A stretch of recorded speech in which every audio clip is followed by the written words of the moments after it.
Okay, how we doing there, Jay? Welcome, everyone. People still coming in. We got enough chairs still. Excellent. And for those that have joined us online, welcome as well. We're going to do some quick introductions. But first, I want to welcome the mayor of Revelstoke, Gary, to say a few words, and then we'll kickstart this evening. Thank you.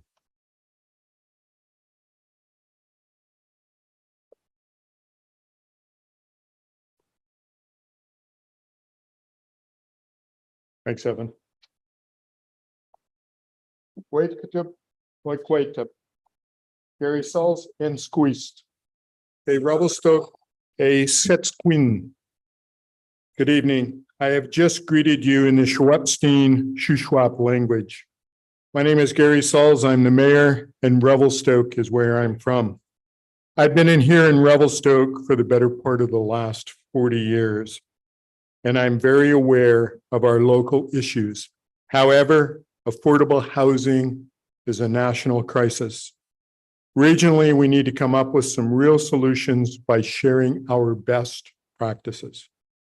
Local governments need to adopt a leadership role by being both creative and aggressive to meet this national crisis. In September 2022, Evan, former Councillor Charlotte, and myself met with Marla at Whistler and toured some of the Whistler Housing Authority projects. And that kind of spurred us on to start this conversation. Tonight is all about sharing best practices and sharing the frustrations and challenges that affect affordable housing initiatives moving forward. There will be more summits coming. This is only the first of many gatherings that address this issue. On April 4th and 5th, UBCM is hosting a Housing BC Together Symposium in Vancouver. On April 25th to 28th, SILGA, our Southern Okanagan Local Government Association, is hosting their upcoming AGM in Vernon by addressing this issue as well, by inviting the private sector to table in a workshop called Breakfast of Champions, reducing infrastructure costs to address the housing crisis with Corix Utilities, North American Construction, and Chandros Construction. In short, the time is now. We need to get these units built now. With that, I look forward to hearing from our guest speakers and from you, the members of our public. Cook's Jam, thank you for coming. Now over to Evan to kickstart the evening. Thank you.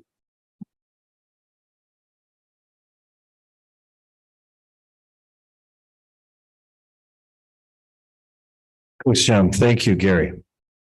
So I'm going to start with quick introductions, and then we're going to talk a little bit about this wonderful app called Slido. For you folks that don't know what Slido is, I didn't know 3 days ago what Slido was. Now I know. So I'm an expert. I got 3 days behind me. To my far left is Paul Simon, leader, senior planner, leader of development services for the city of Revelstoke. I believe Councillor Aaron Orlando's in the crowd somewhere.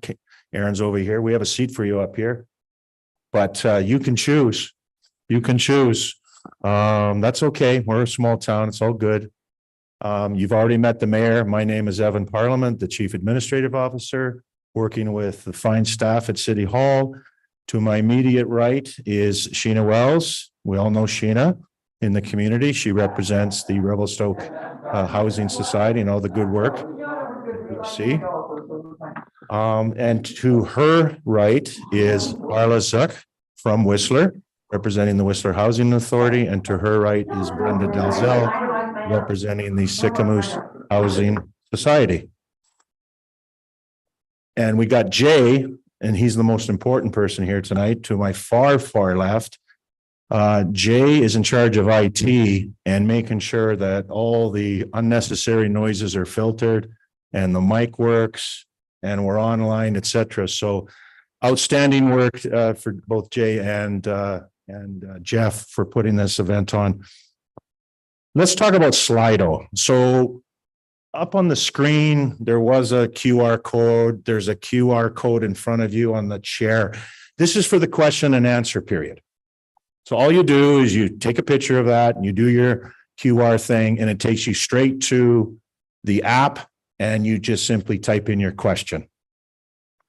Then it's going to ask you, when you see all the questions, rate or approve or support that question to be asked later tonight. We only have so much time for Q&A. So you basically take your mobile device, QR code, takes you to Slido, and then you can just punch in your question and it'll come up on the screen. And then at 8:15, 8:30, we'll take the questions based on your participation, both here and also online. We welcome our online guests to do the same. Cookies, coffee, water, washrooms out to the left. For those that don't know, I'm going to try to go till 9 o'clock, maybe 9:15. We're not going to shut it down if there's great engagement. There's lots of questions, but we do want to be respectful. I'm not going to keep you here till midnight. So with that, before we introduce our first presenter, a few words about affordable housing.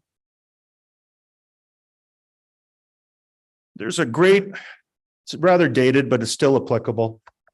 A great document. It was commissioned in 2017. The author of the report and the contractor working with BC Housing, providing research on how municipal governments can assist this national crisis called affordable housing. And it was put on by the Center for Sustainability in Whistler. And they basically gave us a guide and said to municipalities, you can do better. And here's some tools in the toolbox you can use. And just quickly, some of the tools that municipalities are looking at, and it's not an easy one because each community is different and each, finances are different, capacity is different. But if I had to name the top 5 tools, one thing a municipality can do is provide inclusionary zoning and density bonusing. We can issue covenants on title, restricting the use, making sure it's affordable. We can reduce costs, of course, streamlining approvals, which is the biggest criticism local governments get, is how long it takes. And I acknowledge that it does take too long. And I'm not talking just Revelstoke, I'm talking just government in general. It just takes too long. And we have to do better. Short-term regulations and how that affects affordable housing. And my favorite, and I believe the answer to local government, is partnerships, land, and financing. The one thing local governments have is land. And most local governments have surplus lands. Now, in the case of Revelstoke, we have roughly 24 parcels, ballpark, Paul, that we're looking at that don't have a facility on them. They're bare land. Some of them are encumbered. Some of them have utility issues. They have slope issues. They have access issues. But they're vacant lands, and we have to challenge ourselves in this very complex issue to find a way to release those lands and turn them over to a non-for-profit or a partner and get some of these units built, as the mayor has said. So in this scan is a lot of specifics on what municipalities have done relative to those 5 tools on the toolbox. And it's a good read. Our staff have a copy of it. I can certainly provide direction online to find this. I do have one printed copy, and it just gives you a perspective through the lens of a local government on how to handle this national crisis. So before Sheena comes up, one last thing. This is all about sharing. We're not here on behalf of the city to push one particular model over another, or this community does it better than all other communities. That's not what this is. This is just getting in the room with our friends online to work collaboratively to come up with a solution and maybe steal some best practices from Sicamous or from Whistler or from Sun Peaks or Tofino or Golden, and see if we in our community can get some of these units built. And better yet, those other communities can take some kernels tonight and take it back to their community. So it's all about sharing. With that, I'm going to introduce Sheena on behalf of our local society to share with you folks and our friends online on what's going on in Revelstoke. Sheena.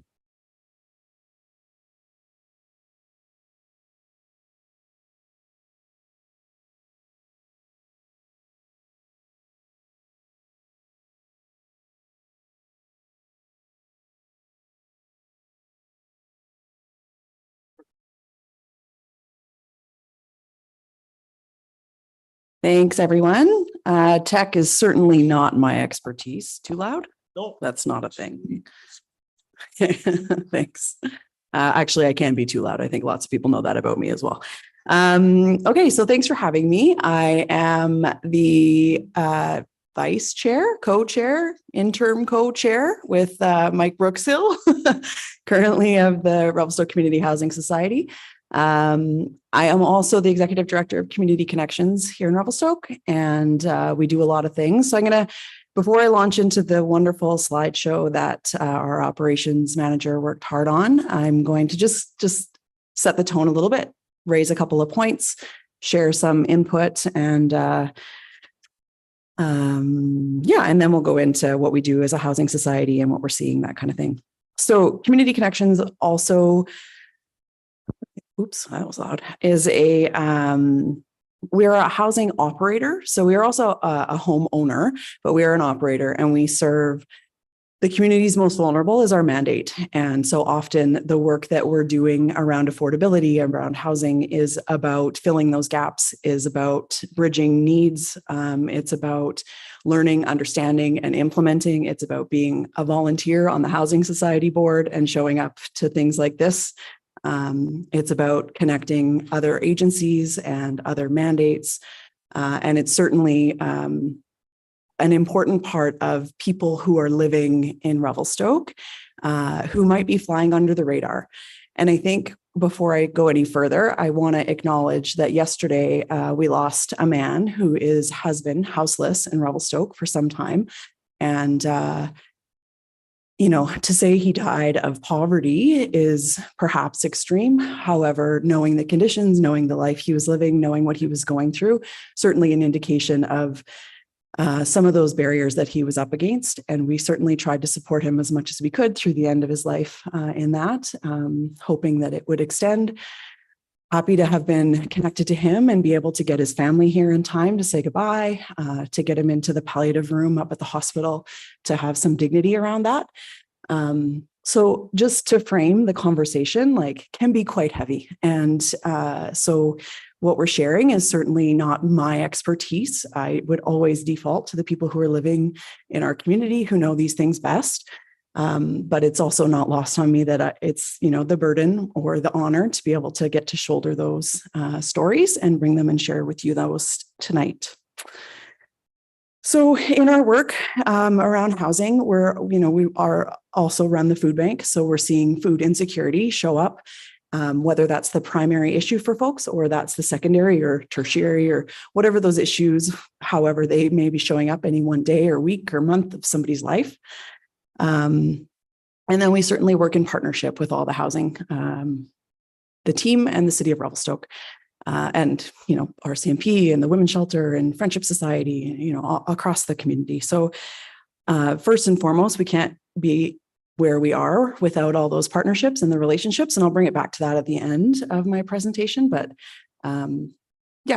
so I will move into the Housing Society stuff. And I'm going to scroll as Taha indicated. So acknowledging that the work that we're doing is here on the traditional lands and stolen lands of the Four Nations, the Sinixt, the Ktunaxa, the Secwepemc, and the Syilx Okanagan peoples. I would also encourage everyone to consider what that acknowledgement means in your work, in how you show up today, and in your commitments moving forward in terms of fundraising, in terms of policy, in terms of conversation and invitation and valuing and honoring the stories and the input that the groups who are doing this work, but also the storytellers and the people who've been passing on that knowledge of this land have come to share with us. And I certainly appreciate it. Uh-oh, the scrolling has gone awry. Okay. So about the Housing Society. So we're a nonprofit. And until recently, we had one employee who was an administrator in about a part-time role. We now have a custodian maintenance person on staff as well. So we're booming. But it is a nonprofit and it is a volunteer board. So there are a lot of us doing a lot of work and in a lot of emails and meetings and time and research and input, and taking the content that people are sharing with us across the community, across other communities, and trying to implement that into what I find a bit nauseating to hear, but also, there's no really better way to say it, like a made in Revelstoke approach and response to this really critical period of time we're in this issue. You can read it. I don't need to read it to you. Our mandate is about housing for all, and that's certainly the OCP affordability and housing for all is built right into it. And so our mandate, when we redid our strategic plan last year, we thought, let's align perfectly with this and give us as much leverage as we can. There's so much work put into that as well from a volunteer perspective, and years and decades of that. So the work we're doing is certainly about housing in Revelstoke, but it's also about a collaborative approach to everybody's well-being. So the vision and mission are there. And the images are, I think, mostly taken by a local photographer, Carrie Knapp, and of our properties that we own and operate. So this is a photo of one of the apartments in the new Bridge Creek building we just opened in the fall. Board of Directors, there's the current list. Randy is listed as the chair, but he is stepped down. He's still a director, but that's what we've got. And then amongst the board, we've got committees, subcommittees. We have lots of members. People can attend regular board meetings. We host them live for people who want to zoom in if you're a member and you want to watch and see what we're up to. So we do the in-camera part of the meeting first, and then we try to get on to regular business for folks to keep up with what we're doing. And really glad to have seen the commitment from the city, both city staff and city council in attendance in the last 6 or more months. It's been really important and critical to where we are right now. So I really appreciate their contribution. They're not on there, and neither are our members, but we really value our members. And if you want to be a member, you can go to the website and there's a little form, and we need you. So so here's our strategic priorities. We did a short-term strategic plan recently. Capacity building, obviously being the number one focus, knowing that there's more to be done. We wanted to be putting ourselves in a position to be able to do more, but to do it in a way that was going to be sustainable, and that we wouldn't be the ones who were saying no to not being able to take projects forward. Communicating, so this is part of that, being consistent in our messaging and in our approach. And then, supporting our tenants and supporting the people of the community and looking for critical opportunities. Oopsies. So some of the homes we own, here's just some photos, different locations, mostly in the Southside area, or all in the Southside area. And then our new apartment building that we opened in the fall. So it was a really long time to build and get open and to have people move into, and it's been a critical need. And it was just 24 units, 32 units, sorry, 24. Yeah, I was right. And so with that, we have seen, all of the applicants trying to get into the units. There's restrictions on what the rental agreements can look like, how much money people can make. Those aren't set by us. Those are set by funding agreements, by the funders. So there's often parameters that we have to work within in order to accept funding and to fit within whatever the funders' priorities are. Sometimes those align with Revelstoke. Sometimes we get a little bit creative. Sometimes they don't align, and we find ourselves very frustrated because we put in a ton of work, or we're working towards something and it feels like we're in a position where it's just so exclusive, and what we want and what we need and the level of affordability is just so out of reach, and we're really stuck. I'm still hopeful. I told Steve Black that we can accomplish miracles. We believe in miracles here at the Housing Society. So by the numbers, it's an average 2-year wait to get into a unit with us, which is far too long. Although it's great that we're fully tenanted. And then just some more numbers there, the need of units. And I think There's been numbers of studies done. There's the housing action plan that was recently done, all the work in the OCP. So there's a few different targets that we know that we're short on, how many units the community is short in different types of housing, employee housing. There's a whole continuum, emergency shelter rooms or beds, community connections. We've been operating that as a pilot project in the last 13 months or 14 months or so with UBCM funding. And it's been hugely successful in that we've been able to help a lot of people, and it's been full basically the whole time. And we've learned a lot about who's using those services, what do they need, what are the barriers, and what are the demographics. There's a story to tell there. And at the end of the funding in June, July, we'll have a pretty robust and dynamic report around that population and the work we've done there. Supportive housing, we don't have any in Revelstoke. So what we run into sometimes, Community Connections also operates Monashee Court, which is a subsidized housing building owned by BC Housing. And in those units, often folks are there and it's not the right kind of housing for them, but it's what we have. And it's the only thing we've had for a really long time. The women's shelter also operating housing or a shelter. And then the need for second stage housing with women fleeing violence and rebuilding their lives, also really critical in missing in the housing continuum. So certainly it's not lost on me, or I would say anybody in the room, that this is a really complex issue. And it's not any one approach or one project that's going to solve any of it. The other piece I think that's really important, I spoke about relationships and partnerships and collaboration, but the business owners and the business community in particular, in my experience in the last 3 years, have been exceptionally kind and compassionate and helpful and willing to step up to the table to fill in the gaps that would not at all be a part of their business plan or model. And they don't really have a lot to gain other than a shared belief that when we support the community's most vulnerable, everybody does better. And so I really want to honor that, through the shelter program and through different motel room rentals and the different creative ways we've been supporting people, that we've been able to help far more people than the funding you would think how far the funding would go. But certainly that the business community has been shouldering lots of that as well. Average housing prices, and then, population changes, that kind of thing. So we're up against all of this stuff, long wait lists, rising housing costs to operate, capacity. So, and in terms of I have no idea how much time I have left, but you guys can stop me at any moment. I could go forever. We were recently working on a rapid housing initiative application that was going to be due next Wednesday. And we got to the point where we had a perfect application and a perfect partnership. In my opinion, it was far more impressive than anything I've ever seen. And everybody who was working on the project said the same. And then we got to the point where we were really understanding the operating agreement with the funder and the funding, the rental rates per unit, which were 1, 2, and a few 3-bedroom units, were going to have to be set at a max of $600 per month.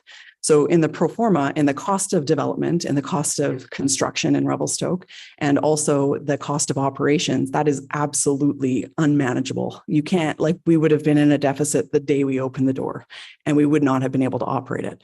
So we had to make a difficult decision. Oh, and the other thing was the max amount of income that a tenant could have was going to be $26,000 a year. So although the funding was intended to support affordable developments, the nature of affordable developments and the need in Revelstoke is critically different in lots of ways, but in particular around those rates and what you can afford to live on in Revelstoke and the cost of living. And so if you're making minimum wage or the cost of living in Revelstoke, you've just now become ineligible for affordable housing by that standard. So for us to move forward on a project like that felt like this is going to make more of a problem, more of an issue. We're not actually going to get anywhere with this. The model and the work that we have done, I think, would lend itself to looking ahead, opportunities. I think that we're in a really special place in terms of everybody who's in the room sharing the same vision and idea that something has to be done. Many somethings have to be done, and there's going to need to be some heavy lifting and some respect, some relationship, some trust. And so the city, and I do really appreciate honestly, the people at the table and the people in the room who've been super supportive of this housing society where we're at and the work we're doing going forward. Sorry, one more slide of numbers is this one Taha sent me. And so this is just the recent rent and utilities rent survey that we sent out. And it was just to get a quick scan because we needed to know how much are people paying for rent in Revelstoke. So to put in context, the $600 limit of what a unit would cost, it would be fantastic to be able to offer a 3-bedroom unit to a family for $600 a month. But with the cap of what they can make in a year being $26,000, it was just going to become obsolete. Anyway, so this is what we're looking at. For an example of like what we charge for rent at the new building, the operating agreement set by BC Housing around what an affordable percentage is. It's set at 30% of someone's wage. And that would be deemed as, if you're paying more than 30% of your wage in housing, that's no longer affordable. And the other piece is that there's a cap on what people can make before they're excluded as well from those rentals.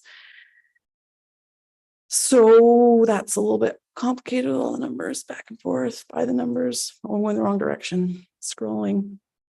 This is not my, I'm better just off the cuff. Thank you for your time. No. And so I'm happy to answer lots of questions, any questions, no questions. They can be specific about this, but like I said, we do so much in different areas of people's lives. Housing is one part of people's lives, just like substance use is one part of somebody's life, or education is one part of somebody's life. Hobbies, there's lots of different things. And I find the work that we do intersects in all of those places in people's lives, housing being a critical human right and need that we need to be working on together. So I think that's probably enough. Thank you, Sheena. And again, a reminder, welcome. Those that have questions, just use your Slido app there. Now, for those that are old school, like myself, like Stuart, like Peter, I will at the end allow the odd hand to go up and we can ask some questions, but we prefer that to get a good representation of all the questions, just use the QR code and away we go. All right. Thank you for giving us that Revelstoke perspective. Our next speaker is Marla from Whistler.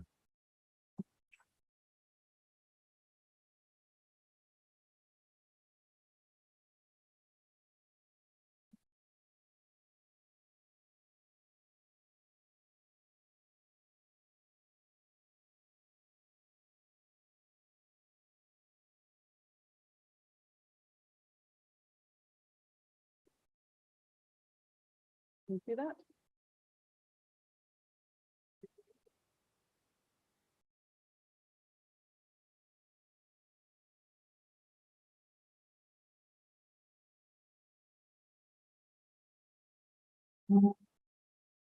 Yeah, there we go.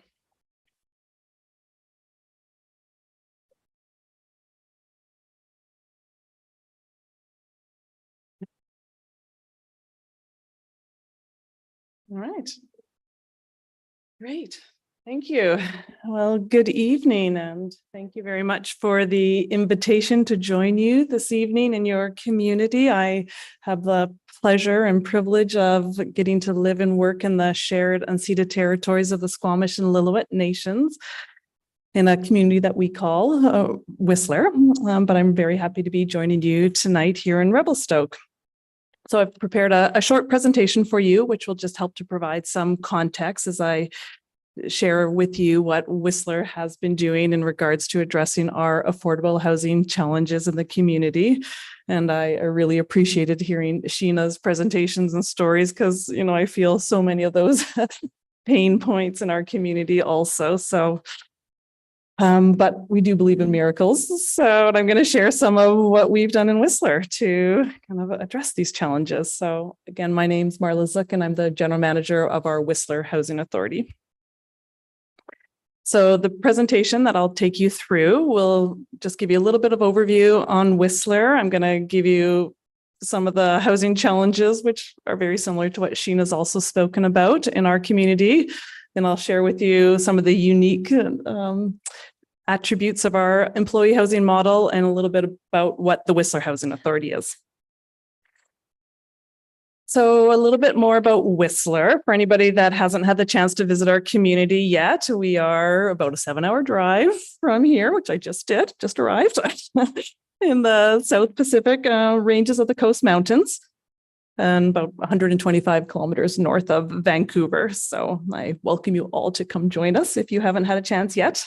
The community has evolved considerably over the last 4 decades into a thriving Four Seasons community, which is very tourism centric, but we do have a vision for creating and maintaining a strong, resilient, and sustainable local economy. And our evolution certainly was accelerated when we co-hosted the 2010 Winter and Paralympic Games with Vancouver in 2010. So Whistler now, as of our last census count, we've got a population of about 14,000 permanent residents, which was an increase of about 20% from the last census population of just over 11,000. And we have about just over 12,000 employees that are working in Whistler. And of all the people that are employed within a Whistler-based business, we have 77% that are now living within our community. And Whistler has a community goal, which is embedded in our official community plan of housing a minimum of 75% of our workforce within municipal boundaries. And we've been achieving that goal for the last at least decade, in very large part because of our growth of our employee restricted inventory. So we now have over 7,000 beds of employee housing. So housing that's restricted exclusively for people that work within our community, which is a pretty significant number for a population of 14,000. So we're almost at a 50% ratio. And approximately 1/4 of all our developed residential bed units in Whistler are restricted exclusively for employee housing use. So a little bit more about our community. I'm sure this profile probably looks quite similar to many of the resort communities that are here tonight as well. So I'm not going to read through all of those stats, but just kind of a high-level synopsis. Whistler has a very high percentage of working households that are currently living in rental housing and who, not surprising, strongly support and vocalize, along with us as advocates, the need for more employee housing throughout the community, including increasing density in our older single-family neighborhoods for additional affordable employee housing stock. So we've got lots of champions in our communities, as I'm sure all of you do as well. So maybe just a quick kind of roadmap here of where we are today and where we came from and what we've been doing specifically to address our affordable housing challenges in Whistler. In the 70s and 80s, Whistler was developing and housing prices were quickly becoming out of reach of the locals and misaligned with our locals' incomes. So after about a decade of the problem worsening in Whistler, our local leaders fortunately looked to the south and to see what other resort communities were doing, such as Aspen, Vail, Breckenridge.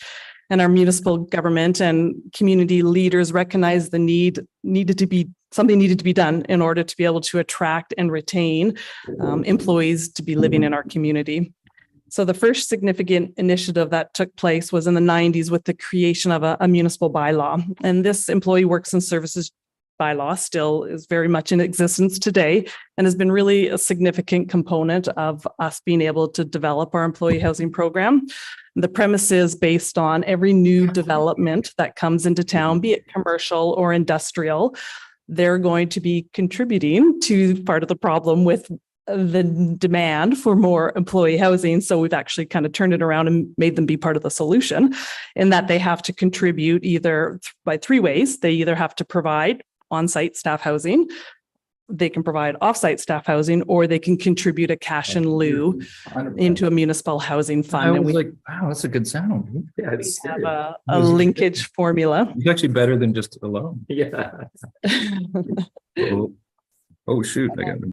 The Whistler Housing Authority started developing housing on our own with the benefit of having this municipal housing fund that was growing from development fees. So in the 1990s, the Housing Authority was created and we started focusing first on developing rental housing because that enabled us to actually have a revenue stream for operations to run our specific housing authority.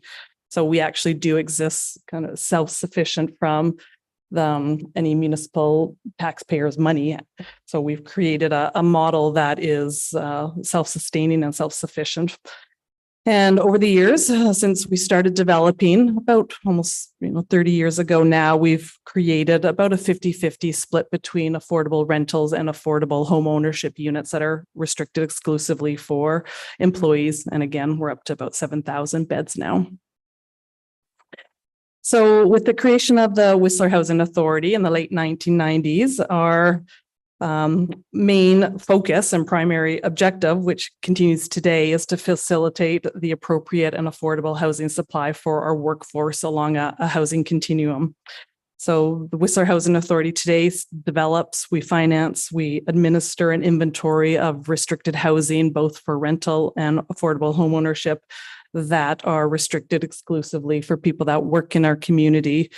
And all of the units have covenants on them, keeping them affordable in perpetuity and as a community legacy.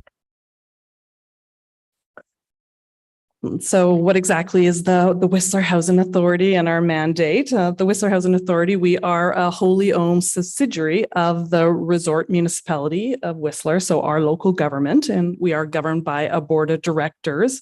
We started very small, similar to what Sheena discussed with volunteer board, but now we are up to a staff of 6 employees, and we are a mission-based organization with a vision of seeing Whistler's workforce securely housed within our municipal boundaries. So again, this mandate dovetails with our official community plan and the goal of housing a minimum of 75% of our workforce within our municipal boundaries.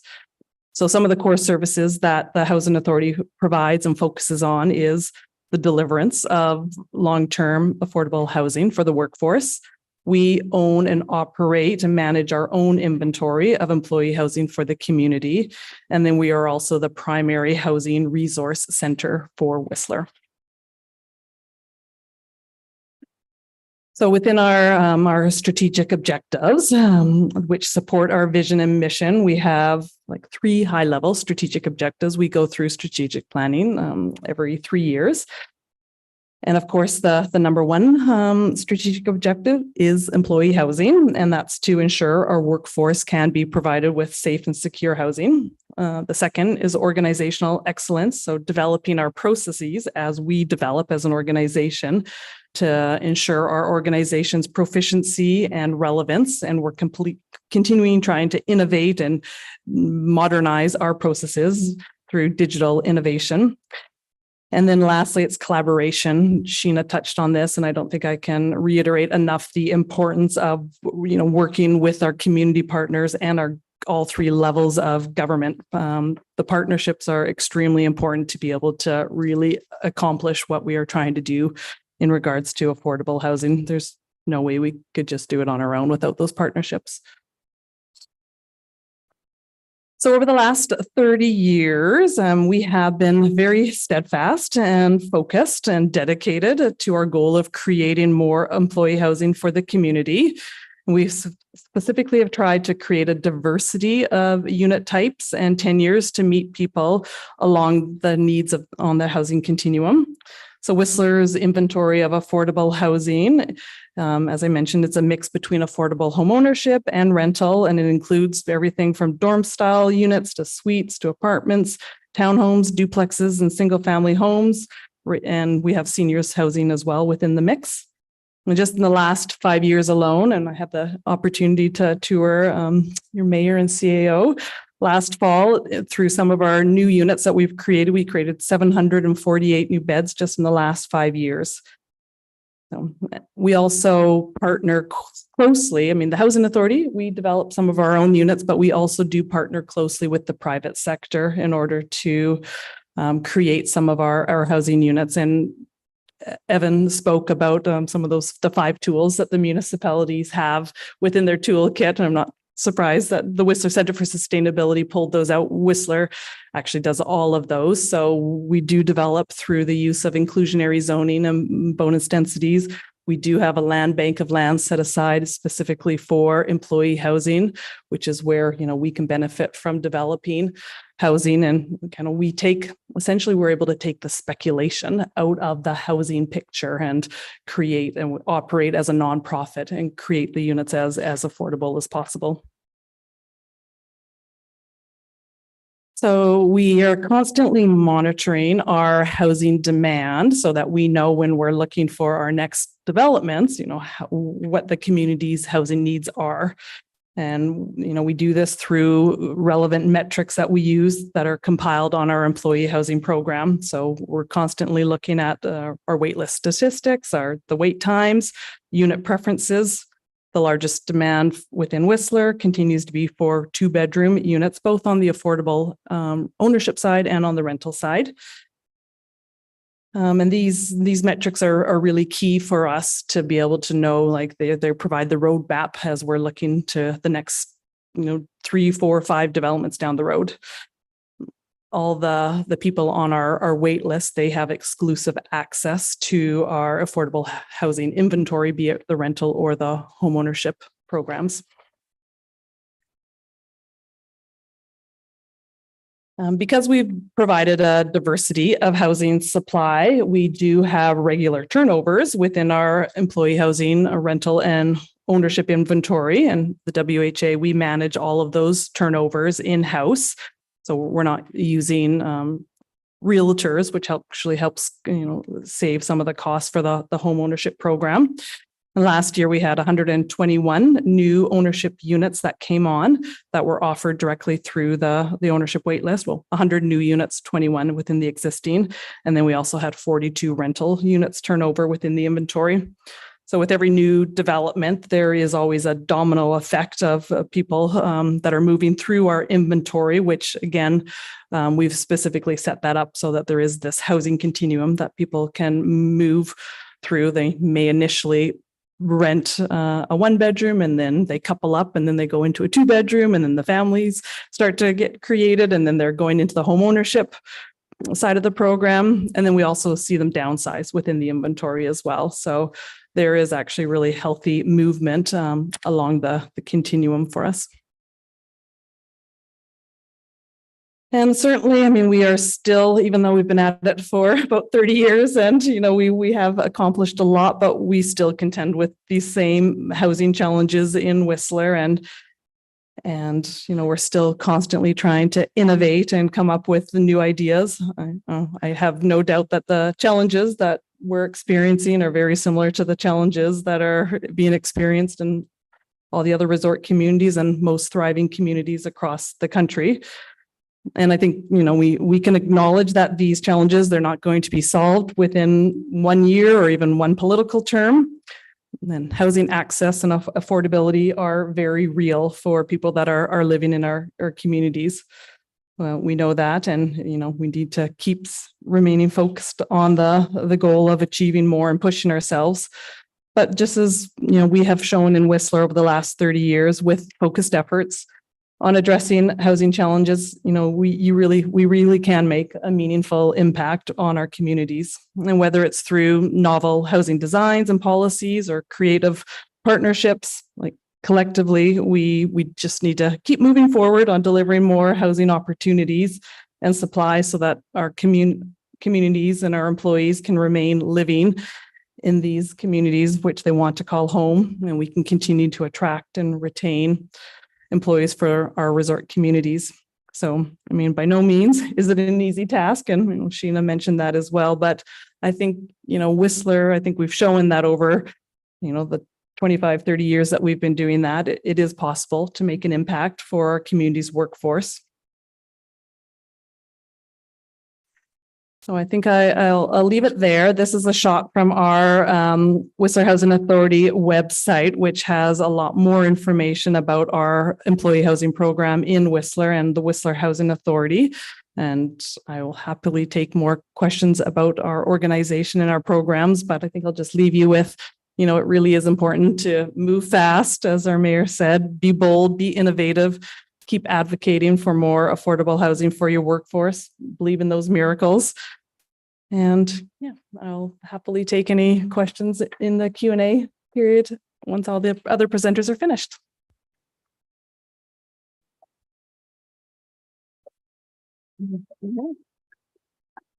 Thank you, Marla. We're just speeding along. It's nice. I'm going to leave lots of time for questions. Okay, our friends online. I believe next is Dan Law from Tofino. Dan, are you online? Are you paying attention? I am. We're just looking at the Excellent. time we had. We were set for 7:15, but we're zooming along fast. So if you just give me 2 minutes, I will. No problem. Make sure No we're all set problem. up, ready to go. I'll start with a quick little question while we wait for Dan. Thank you. So Marla, a question, I guess, from the local government side of things. So you're part of the municipality. And so let's say Whistler gifts you an acre of land, 2 acres of land. Just quickly walk us through the mechanics. How do you turn a piece of dirt into a developable piece of property? Once the city says, okay, we're going to give you this land, we're basically entrusting you to take it to market and deal with all the contracts. What is it the actual authority does to make that happen? Just quickly. Yeah, sure. No, you can come up. We'll just wait for Dan. Just come on up. I'm curious about that because that's a common question I'm asked. First, we're going to ascertain whether it's going to be for rental or for ownership. And depending on that path, we're going to kind of go at it in a different way. Sheena spoke about some of the, I think, the partnerships that they have with BC Housing. Certainly Whistler, we too have had very healthy partnerships with BC Housing, CMHC, FCM over the years. So we're going to be looking for financing. We need to have the capital equity to put into the project.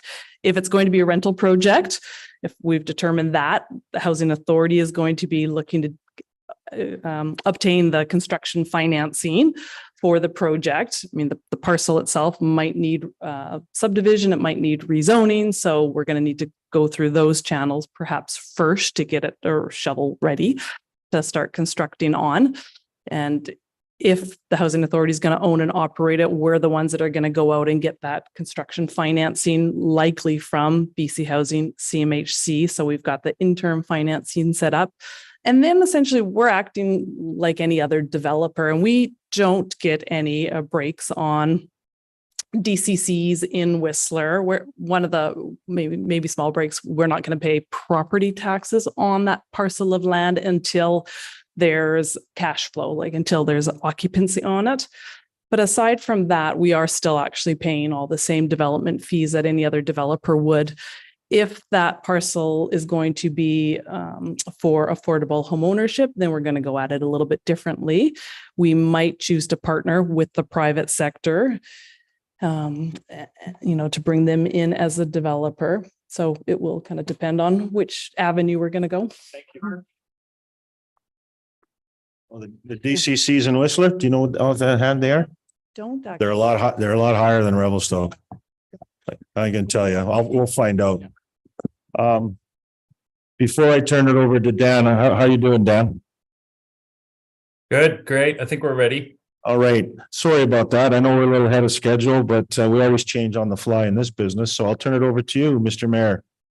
Great. Thanks for having me. And Iat Tlaloquit Hahuthli. Ian Scott and I are coming to you from the traditional territory of the Tlaloquit First Nation. It's great to be here.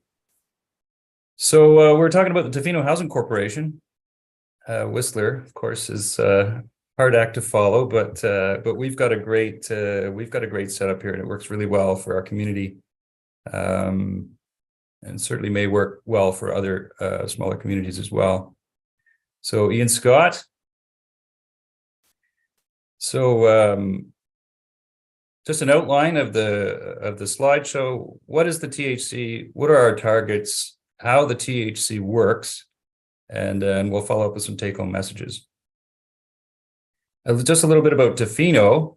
Lots of people know Tofino. They've seen it on, on Instagram, and people have visited here.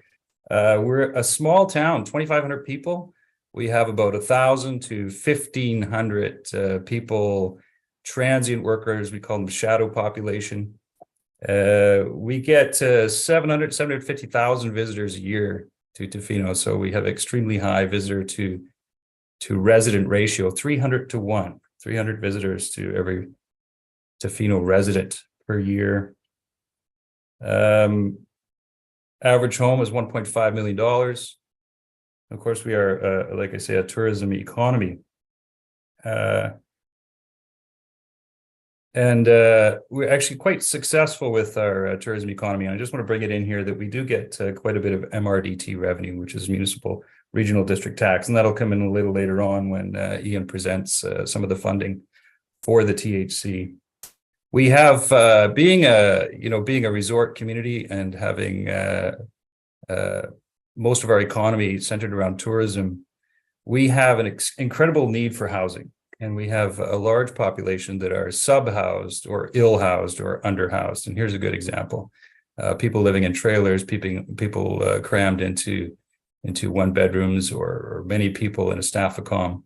And so that was something that the THC and Tofino for many years has been looking at. And the THC, of course, is one of the great solutions that we've come up with. And with that, I will turn it over to Mr. Scott, our Executive Director. Thank you, Mayor Law. My name is Ian Scott. I'm the Executive Director of the Tofino Housing Corporation. We are, like the Whistler Housing Authority, a nonprofit municipal housing corporation. We like to talk about the fact that we're delivering a community service, which is a housing service. We're a separate entity, which gives liability, a little bit of liability protection, different rules for borrowing, which can be really important. It's arm's length from council. That said, council appoints our board. So there's some separate governance, and it allows us, and in Tofino, the choice has been made that we have half the representation from district staff and council, and then the other half is more a talent board, local representation, and people with experience in the housing and real estate business. So we're district owned, controlled, but also really importantly, funded. And I think that message came through loud and clear with Marla's presentation as well. Our vision is that a safe, secure, and affordable place to live is available to all people who call Tofino home. And our mission is to facilitate the development and operation of below market housing in Tofino. We debated what the mission statement should be. We didn't use employee like they did in Whistler. We also did not use the term affordable, which was a bit of a debate, but really focusing, again, as Marla said, through a broad spectrum of housing need that exists below what the market is able to provide. And that's a big task, as you all know. Our target is set for 2030 in our strategic plan that will have provided 30 units of price restricted resident restricted ownership housing, very similar to what is provided in Whistler, and 150 rental units. That said, we know the need is greater. It is difficult, especially in small towns, to understand what that demand is. We haven't had the same length of presence or ability to study the problem quite as in depth as in Whistler. But certainly we think, the number of units that we're going to need to facilitate the development of over the next number of years is 400 plus, and getting to 10 to 20% of the locally occupied housing sooner than later.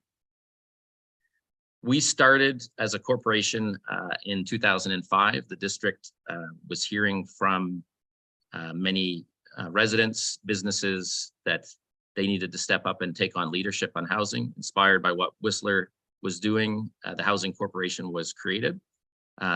Land was allocated in 2008.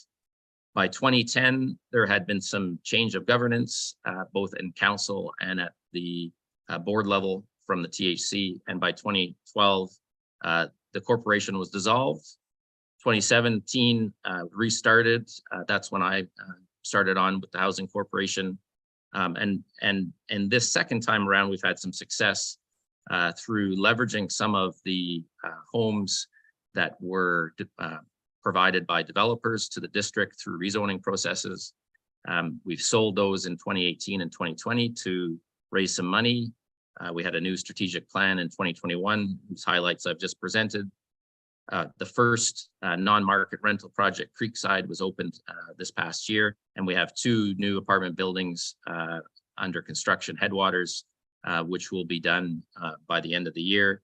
We had intended to build 4 price-restricted homes, duplexes, but we weren't able to get the price point quite right in terms of what the community needs. So we're back to the drawing board on that plan.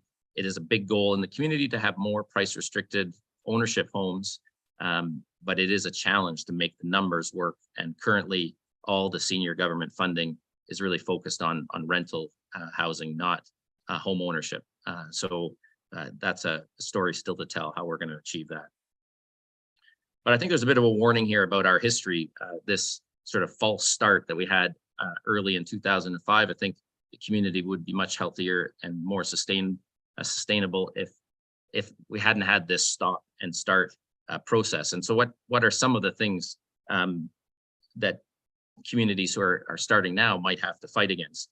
One is the belief that the market will solve housing. And I think there's ample evidence that that's not true, that there's a need for public investment and delivery of housing.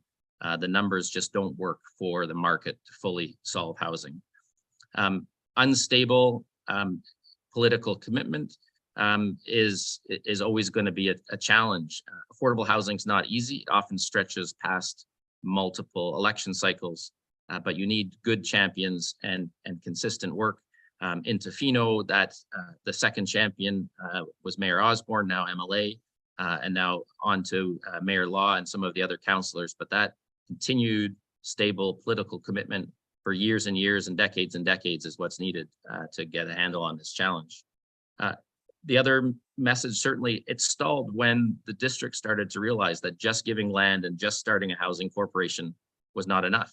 You need money as well to get to rental rates, to get your plans out of the ground. When you look at how much money Whistler started with as a housing corporation right at the beginning, that really was such a valuable kickstart to their process, and that hadn't been. I think the importance of that wasn't realized by Tofino at the beginning, and we've been more successful as a result this time around by having both land and funding. And also, this is difficult work, and so invest in good staff, which means salaries that might chafe some people in the community to bring in people with good real estate development and housing experience. And Mayor Law had a few other additional comments he wanted to say at this point here. It's good to get my unmute there. Yeah, no, I do want to reiterate one of the things is that a political champion is so essential. Not only do you need political commitment from all of council, but really highlighting who is going to take this on, who is going to be the torchbearer and get it out there. Whether it's the mayor, that would be preferable, but you can have a really strong. Very strong popular councillor as well. And I think that's is really important in Tofino. One of the things, the leftover of that stall is that we still have in Tofino an unusually vocal anti-affordable housing group. And they're very good at getting out misinformation and disinformation that suits their particular ideology and of course doesn't suit ours. And so one of the goals not only is to have a political champion, but it's also really important to meet the disinformation and get the communication out there and find out where the hiccups are and correct the message. At least that's been been my experience at Tofino. I'm not sure what it's like in other places, but that has been it's quite. It hasn't stalled anything too much, but it certainly is there and has to be tackled. And the other thing I really want to just reiterate is the importance of qualified staff.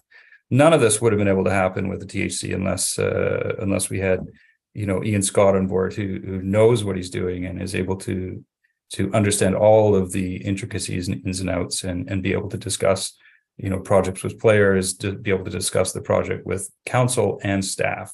So that's my 2 bits for this slide. One of the unique things we've done in Tofino, and this was one of, a big task in 2017, 2018, was to figure out how we were going to make this happen. So we've taken a slightly different path than in Whistler. We've turned in effectively somewhat into like a land trust or a land steward, in that we are the housing facilitator in the development world. You might call us the master developer.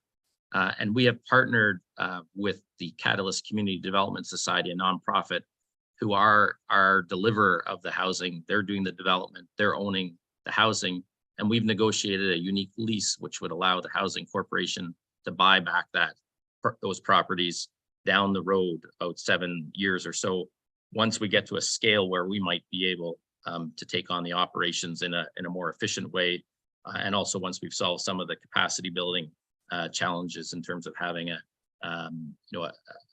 committed and resource staff. I'm just an interim person, and we're recruiting actively right now for my replacement. But this was also a strategy to split off this sort of master developer land facilitator role, thinking about maybe there's a more regional approach that we might evolve into. And we've been having small discussions with some of our neighbors and First Nations about whether that might work, or we might just stay as the Tofino Housing Corporation and look to ways to support others like in Ucluelet and elsewhere in the region. Funding is so critical, but just to give you a sense of how we've pulled off what we've accomplished since 2017. One is, as mentioned by Evan Parliament at the beginning, land. So we've been gifted land by the District of Tofino, and we're also looking to sell some of that land to raise money. We get the OAP portion, the online accommodation platform, so the Airbnb tax on rooms in Tofino, which has over the last 3-4 years has given us $650,000. We did get $500,000 grant from the Rural Dividend Fund as we were getting going again in 2018. There were some reserve funds left over from the initial effort. Those are developer contributions. And then I mentioned earlier the 2 homes we sold at below market prices to help raise money. And there's a 50% development cost charge waiver available to affordable housing developments in Tofino. And really what this has meant is we've put in as a corporation, not only is it free land that's going into these housing projects, but we've put in 1.3 million in equity positions in the developments I'm about to talk about. The first is Creekside, 14 units of rental housing. You can read some of the slide, but the key messages I want to put in here is, one, the municipal contribution, the land, the waivers, our contribution that comes from the district has equated to about $50,000 per unit or $60 a square foot. And what that means, if you look at the bottom, is that 19% of the project costs are not debt. That's how you get to more affordable rents. And in this case, we do have small contributions from CMHC and a long-term 50-year loan at a really low interest rate when interest rates used to be better. And Catalyst, our partner, also put in some money. And so those are the key ways that we get to those better rents. But that comes from that initial district and housing corporation leadership. This is a picture of the development. It really exists, and it was a big celebration when these units were opened. We had 90 applicants for 14 units, just illustrates the demand. The other, I wanted to make a little comment on that picture there, Ian, if I may. Just for people, one of the fears that some people had in our community is that affordable housing was going to be suboptimal housing, that it was going to be cheap, poorly built, et cetera, et cetera. And I just want to point out that this particular development, our first completed and rented development, was built excellently. it had rave reviews from all the tenants and from local builders as well. So it just want to reiterate, and that's a good message to have out there in the top of mind, that affordable housing does not mean cheaply built or subpar. These are great units.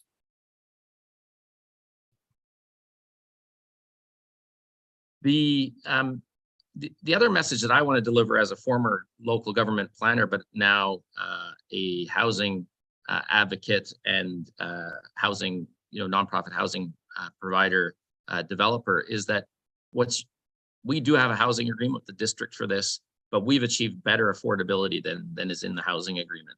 A housing agreement is an interesting and sometimes useful local government tool, but it doesn't guarantee affordability. It can often get in the way, of some of our challenges or some of the processes with financing and funders. So what we did is we made a certain promise, but we've managed to beat it. And so always remember that the way you get to affordability is with the partnerships, the financing, the funding, not a tool like a housing agreement. It kind of sets your operating box, but it doesn't get you to the affordability on its own. The other point is that this 30% magic target that we've created in Canada doesn't necessarily need to occur, since so many of our people living in our community are already paying more than 30%. So at Creekside, average income, what it means, it's the second one on the bottom there, 37%. But this is the range of average income across the Catalyst portfolio, where they don't have an agreement with government that it has to be at 30% of income. And it's much better than what someone might rent elsewhere. So it's just a word of caution that there are ways to get to better affordability, but striving for perfection at 30% isn't always an optimal strategy. Our second project, really quickly, is Headwaters. This is a BC Housing Community Housing Fund project. The average rent is much better than at Creekside. Our debt is at 50%, which means we can have better rents. And that's because we've put in money, and then the province and the federal government have come to the table with significant contributions. And how do we get to those 400 units? This is the next sort of cautionary tale, but as well, I think a challenge that everyone has. Where do you go? On the left in the little dashed box here is where we've put the Headwaters projects. And this is our concept development plan that was in the local area plan in the OCP, which shows further development in this area. It's a beautiful mature forest with trail system and next to a park. And as we've gone to develop, there's been concern raised from the community. Should we continue with the vision that was established back in 2005, that this is where we would develop a neighborhood of mixed income housing? And so there's a concern that we shouldn't keep going here. So now we're having to pivot and look at some of the other options of land within town, but none of them are great. There's not a winner out there, including the site with nice trails and a mature forest. And so, these are going to continue to be difficult discussions in the community about where we build this critical housing infrastructure.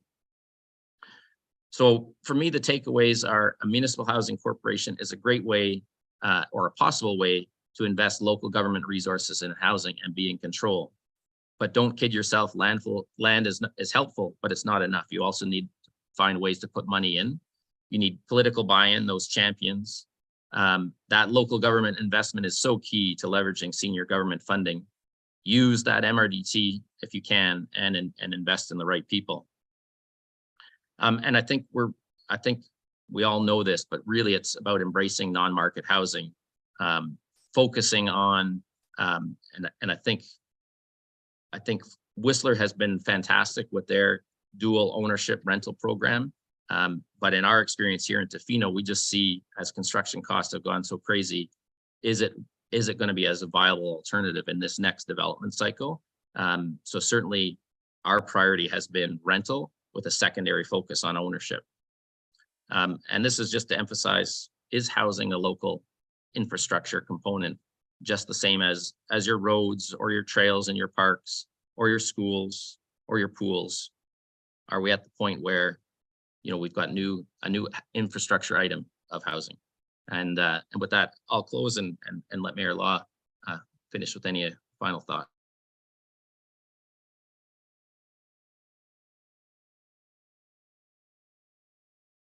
My mute button's a little sticky there. I don't really have anything else to say. We all know that housing is a critical issue.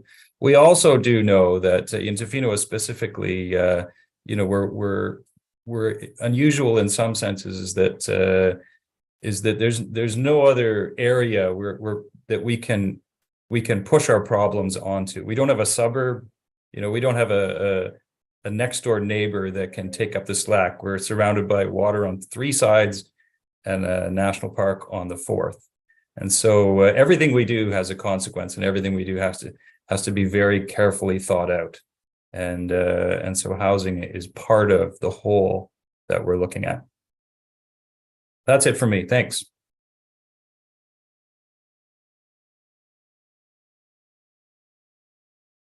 Thank you, Dan. And Mr. Scott, it's good to see you again. It's many years since our time at the District of Sauk, and so it's good to see you again.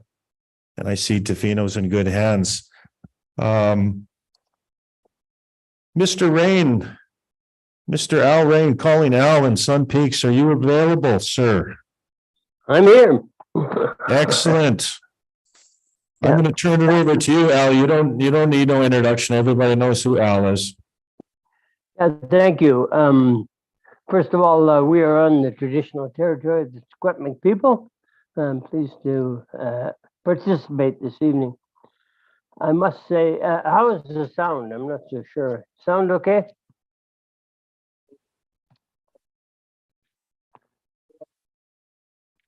I gather it's okay. Can you hear me okay? Yes, we can. Yeah, okay. Yeah, interesting. We all have different situations, and certainly Sun Peaks, we're a new community. 12 years ago when the municipality was formed, we only had 300 residents living year round. Today we're at about 1,500, but we don't have a social housing issue. We have an employee housing issue. And I mean, by that, and I may be a bit naive there, but people have been coming to Sun Peaks. We didn't have a base population in the community kind of prior to the involvement us evolving as a destination tourism area. Initially, everybody thought the employees were going to come from the Kamloops region and the surrounding areas, and we have a population, rural population surrounding us, so looked all great. COVID impact and post-COVID, boom, we had a lot of foreign workers pre-COVID and through COVID, and even a bit post-COVID, not as many Aussies, although this year they have come back. Municipality, I must somewhat embarrassingly say we were slow off the market. Although the lift company had got into employee housing buildings, and today I think they're providing about 380 seasonal employee beds. And our other employers, I believe, are somewhere around 300 to 330 beds that they're providing. And that's probably somewhere around 40–50% of the employee beds that we need. Small businesses are all now leasing available housing or building or buying their own housing for their employees. We don't have any bylaw charges for municipal employee housing, and that certainly put us a little bit behind the 8 ball. We do have the potential to charge DCCs, but we've really supported the concept that the businesses that create the employee demand should be contributing, although we haven't yet put an employee housing bylaw into place. And one of the reasons why we haven't is we've been raising development cost charges. We were around $15,000 about 3 years ago. We're now at 25,000, and we looked like we're going to have to go close to 40,000, but that would be inclusive of some employee housing contributions. Our biggest struggle has been with infrastructure, water, sewer, roads, etc. In fact, as a municipality, we're at about, I think, somewhere in the 78-80% of allowable debt. And most of that debt is in water and sewer infrastructure. We did complete a housing assessment with some of the consultants that are online today. Initially, the report suggested that municipalities should invest $500,000 in employee and then employee housing and provide another 500,000 for the operation of housing authority. The funding just wasn't there. And we also, part of that recommendation was to implement employee housing service bylaw and DCCs, and we haven't got there yet, but we're just on the verge of doing that. The main issue is for Sun Peaks is we don't have any land, and land for employee housing is not easy to come by because the province has a development agreement with the main investor, the LIFT company, whereby they have the exclusive right to all of the development land.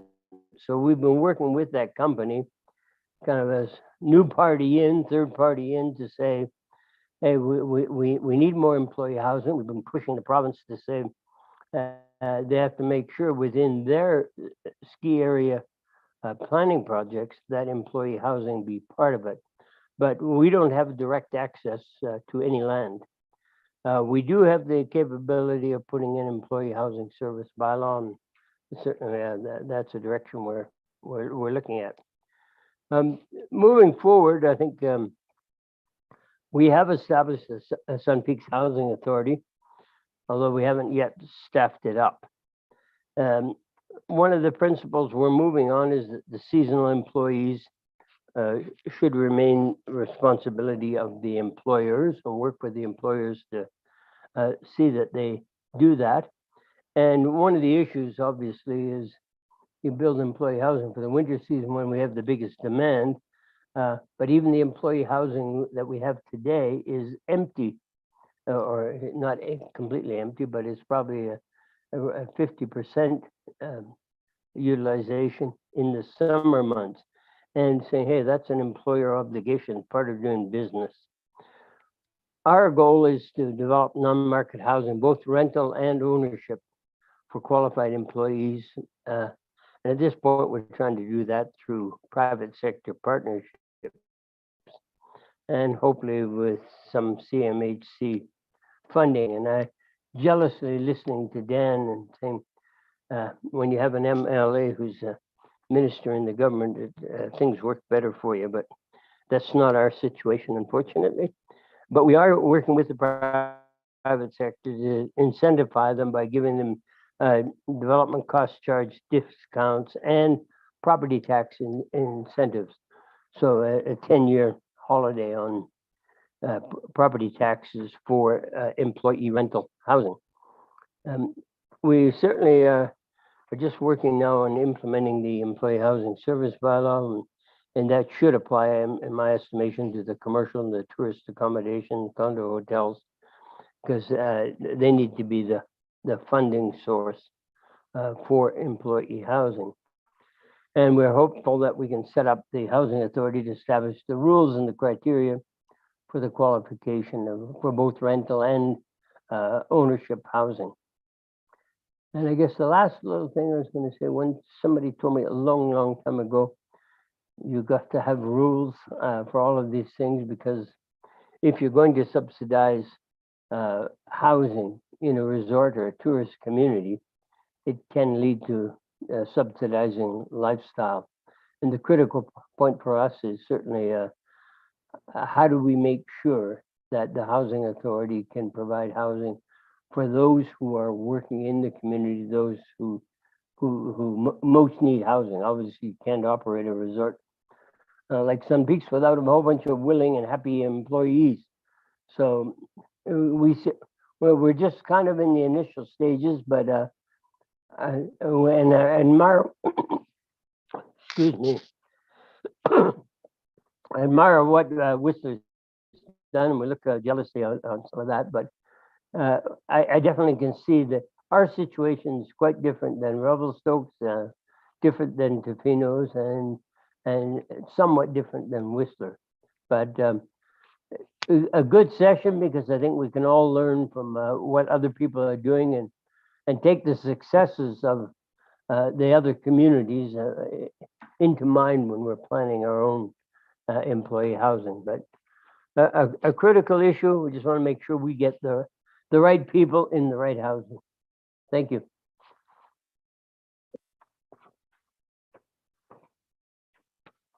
Thank you, Al. I have to share a couple of stories. Good friend Al in Sun Peaks. Al was notorious for telling the province, I'm not going to accept no. When the province downloads or won't assist at all on something that the province is responsible for, Al, it just decides, I'm going to take the bull by the horns and do it. And if you've been to Sun Peaks, you'll notice that they have a school. They have an elementary school. It's right on the ski hill. That wasn't built by education. That was built by the municipality working in collaboration. They had a doctor crisis issue. And so what did? They just built a medical clinic, even though healthcare is a provincial responsibility. Al comes from that school where at the local government level, if you don't do it, who will? And a lot of local governments now are challenged with that reality. When I started in this business 30 years ago, it was a definitive line. The province is in charge of this and local government's in charge of core services. And that has changed. And so now the challenge is to find a way through partnerships to address education, housing, healthcare, et cetera. So big shout out to Sun Peaks for leading that. Next on our list is, I believe, the good folks from Banff, Alberta. Sharon, are you online? I'm right here. Over to you, Sharon. Welcome. Thank you, Evan. I'm just going to share my screen. Are we all good? Can you see that? Yes. Thank you. Sorry, I forgot you're not attached. Tonight, I'm zooming in from Banff, and I wish to start off by acknowledging that the town site of Banff is located on the traditional Treaty 7 territory. Good evening, everyone. I'm super excited to be here. Thanks to Evan and his team for inviting Banff to participate in this housing forum. My name is Sharon Oakley, and I am the Manager of Housing Sustainability for the town of Banff, and I also oversee the Banff Housing Corporation. So bear with me, I've got a few screens open. If I start to speed talk, somebody just, raise their hand and slow me down. I'm going to try to share a lot of information. So just some context as to who we are. I'm sure, like Whistler and Tofino and all of these places that are talking tonight, most of you know who we are and what we do. So we have a population of around 8,300. We are a tourism-based community similar to Whistler and Tofino. We have eligibility requirements to live in the park, and we are one of two communities in Canada that are existing in a national park. We have a very large challenge with housing because the entire boundary for the town of Banff sits on 4 square kilometers. So we have limitations on how high we can go up, and we certainly have limitations on how far we can build out. Makes it very, very challenging. Land is king, and we have very little of it. Most of the individuals in Banff, contrary to popular belief, make very low wages. So we are existing in a very high expense rent district and very low wages. 61% of our population rents compared to the provincial average in Alberta of 26%. We are projecting that we have currently a shortage of housing that ranges between 7 and 1,000 units. So a little bit different than Marla presenting beds. These are complete units. So, you know, you can extrapolate where that goes. And just another contextual piece, we are providing services to over 4 million visitors a year. Busy, busy, busy. So I wanted to just touch base on how the municipality is involved in housing. It's a little bit different than some of the other speakers tonight. So the town of Banff has been actively involved in housing for decades, similar to Whistler. We have been going for a long time. The Banff Housing Corporation was established in 1983 and was created to address the exodus of families that were leaving the community due to affordable housing. So they became a fairly robust developer, building affordable for sale housing. And we currently have a portfolio of 193 for purchasable homes. The Banff Housing Corporation is a Part 9 corporation of the town of Banff, and the sole shareholder is the town council here as well. We have recently added 133 rental units to that portfolio. So one of the things, we work very closely with Parks Canada, and we work closely with our community partners. In 2014, the town of Banff adopted the community housing strategy, which I'm going to talk about a little bit later, which is the framework for how we do everything in housing.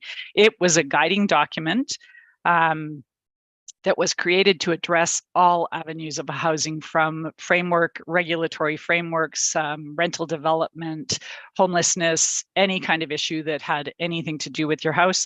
This framework was created to do that. So I was brought into the position working with the town of Banff, seconded to address the community housing strategy, which was put together by the community, and a very robust group of citizens put that together with 5 key pillars and 63 action items over the course of a 5-year period. So it was a very ambitious document, and it was excellent. It was really, really well done. I was also brought in to create an internal municipal housing team.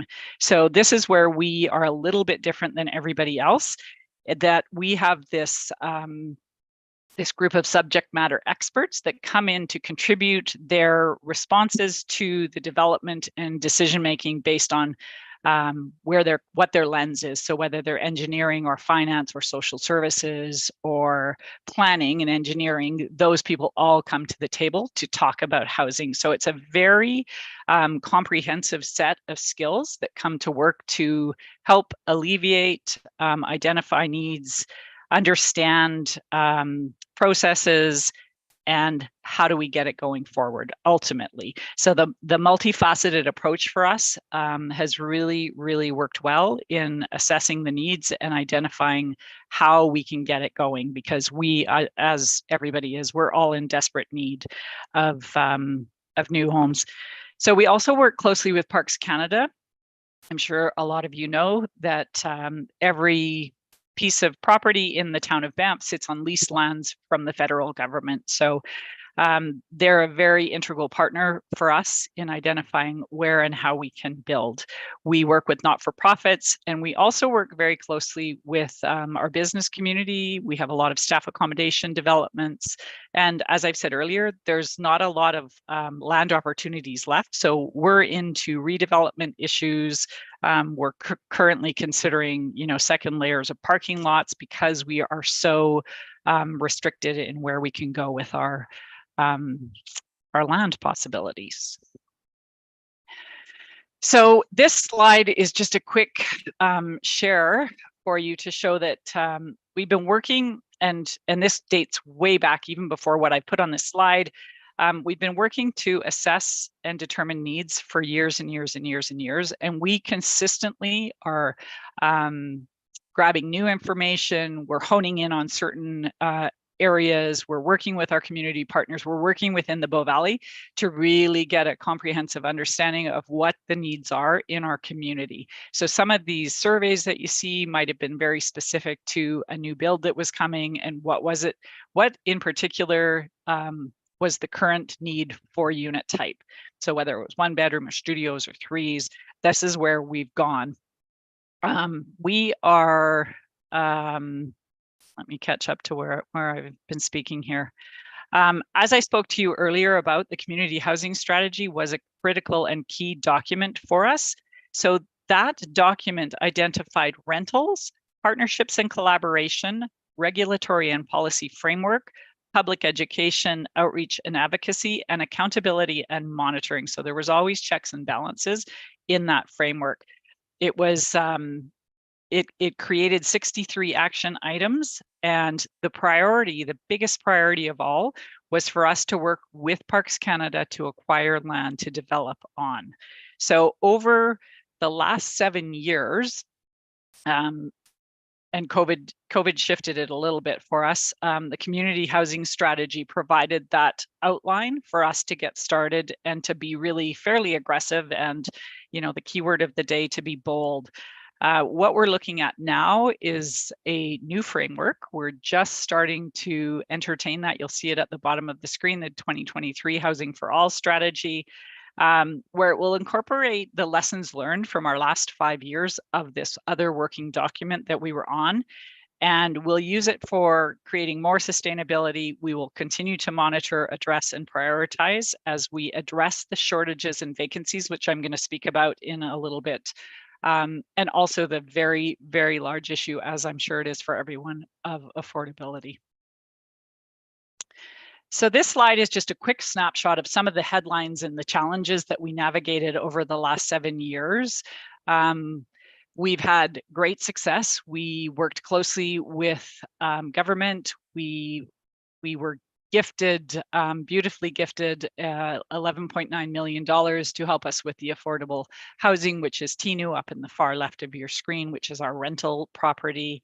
One property was built specifically for rental, as that was a highly identified need at that time. The property I'm working on right now, the development is on the right side of the screen, and that's the Astor, and that's a price restricted for sale build. I want to highlight that all of our projects currently are built on a cost recovery model. So we create pro formas that allow us to build, and then the rents support the borrow. All of the projects are not tax supported, just as another little tidbit of information.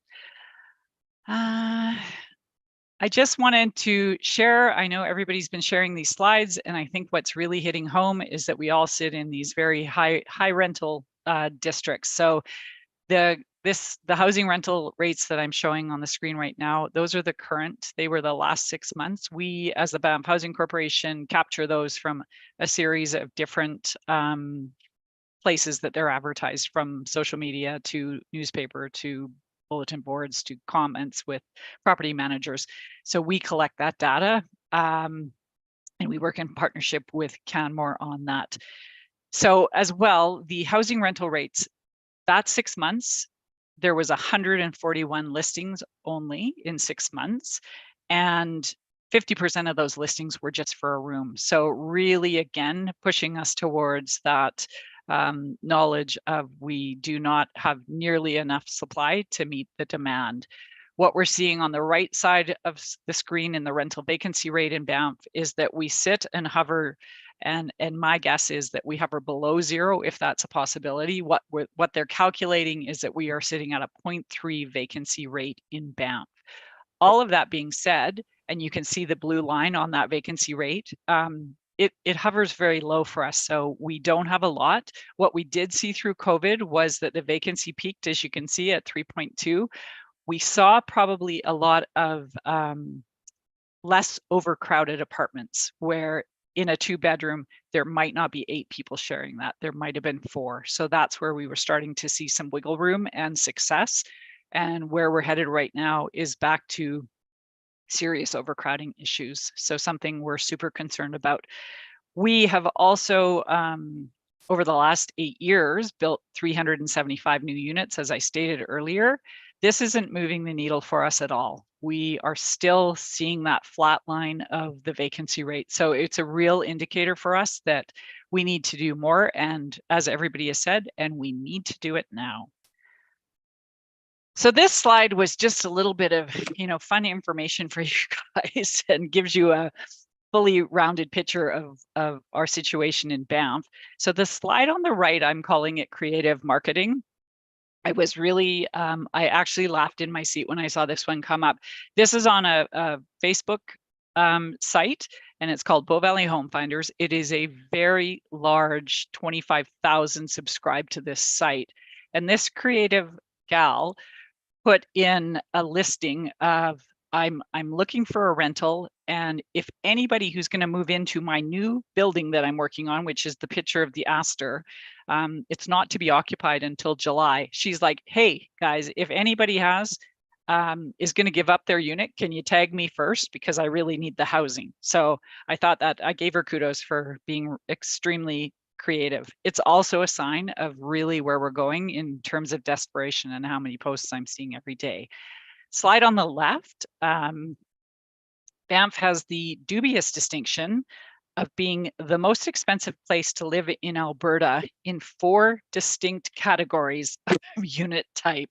So as you can see, the orange line on all of these bars is the average in Banff.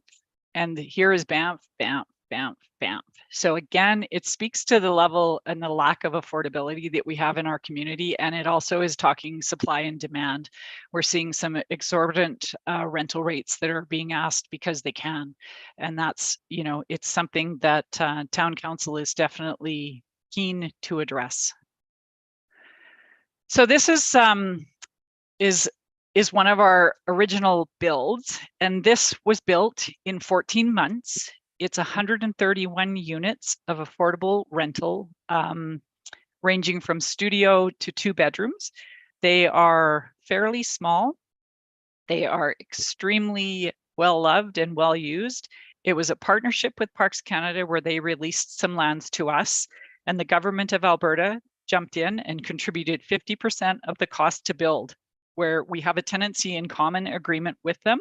What this tenancy in common agreement has allowed us to do is create a sustainable housing reserve fund that continuously builds every year, which then goes back into creating the pot of money for housing, future housing developments. So this is something that the social sustainability, the social enterprise piece of this development is going to be the gift that keeps on giving for the rest of time. So it's a really, really great pro forma that was created that allows us still to offer 30% below market to our population. Huge wait list for this, obviously. And in this as well, we have 9 accessible units. And what we've done as well, this is something a little bit different for, our population sits quite young. The majority sits between 20 and 40, not a ton of uptake in the accessible units. We have also allowed those units to be age in place units. So they are appealing to a broader range. We have a lot of seniors that live in this development as well, that can then be in a place where they can age and stay there for a long time. So it's super successful, a community development approach to building a neighborhood in this development as well. We have things like a big toy borrowing cupboard, which has kayaks and paddle boards in it. There's, Snowga on the deck. There's constantly things going that create connections between neighborhoods. So when we build a development, we don't just build the building, we build a community in it. And it's another unique part of the service that we provide through the Banff Housing Corporation. The Astor is a brand new build. We are just starting to plan the opening ceremonies for this. Occupancy is scheduled for July of 2023, which is very exciting. This is a 33 unit price restricted for sale development. This was done through a lottery for people that were first-time home buyers. We heard a lot throughout all of those needs assessments that I showed you that the Banff Housing Corporation system of how you get into the corporation was really hard for first-time home buyers to get in. This building will be dedicated to first-time home buyers, and I'm pretty thrilled to say that 87% of the buyers who have signed their agreements are first-time home buyers. So super, super exciting. We sell these developments at cost to build plus the cost of land. So we do not build a profit in, it's strictly that. That becomes the base layer for the next person who comes behind. So for example, if somebody bought a unit this year at $300,000, it's capped and price restricted at a 2% per annum. And that's the max it's ever going to go. It just grows up by a maximum of 2%. So it's creating that perpetually affordable option. And again, it will always go to first-time home buyers as their priority. These, the other piece of this is that they are sitting at about 33% below current market value of something similar in Banff. So where to next? I am just creating a new housing strategy that will incorporate all the pieces from the old housing strategy and where we are morphing it to. What we've really learned is that we need to build more and we need to build it more quickly. The wheels are turning too slow and we're not making the difference that we thought we were going to. We understand completely that we cannot do it all as a community. We will never do it all. We will not be able to hit the mark. We will not have the debt capacity to hit that mark. And so we work tirelessly to build that community piece where everybody needs to understand that this is us as a whole, that we all need to come together and be creative and figure out how we can get more built for the people that need to live here in our town. I am currently doing a public lands inventory assessment. I touched lightly on it. It will include even things like parking lots where the parking lot would maintain, but we might have to go up and build housing above that parking lot. It is any available space that is identified as the town of Banff space within that 4 square kilometers. And just seeing where we can go. Cost to build is extremely high here, and we don't have a choice. We're just going to have to get creative. There's some rebuilds that can happen. There's some other opportunities and partnership pieces that are coming down the pipe. So we're doing that as well. We're continuing to look at policy and governance review, the frameworks that the land use bylaw, the Banff building codes. What is it that we need to do and rethink and perhaps offer up differently so that we can incentivize the development that's going to need to occur. We are continuing to have conversations with our provincial and federal friends with housing and trying to find some more funding. As we all know, it's very expensive. It's very hard for me to be able to build something at a cost recovery rate and make it still affordable and below market for the people that actually need the housing. So we continuously have our feelers out there. We fully understand we have our work cut out for us, as everybody does. I'm thrilled to see that the conversations are growing bigger and the networks of people connecting are getting stronger and stronger. I'm so happy to be a part of this. We've learned a lot in Banff over the last 7 years, and we're very excited for the future. The council is very excited. I'm thrilled to get going on some more projects. Our aim is to turn the dial, to move that needle, and to color outside the lines as we seek to address the shortage that's happening across, our provinces. So I will leave it there. I'll end with the questions and my contact details. And thank you for allowing me, as the outsider coming in from Alberta, to come in and share with you guys and learn from you. I really appreciate the time. Thanks so much.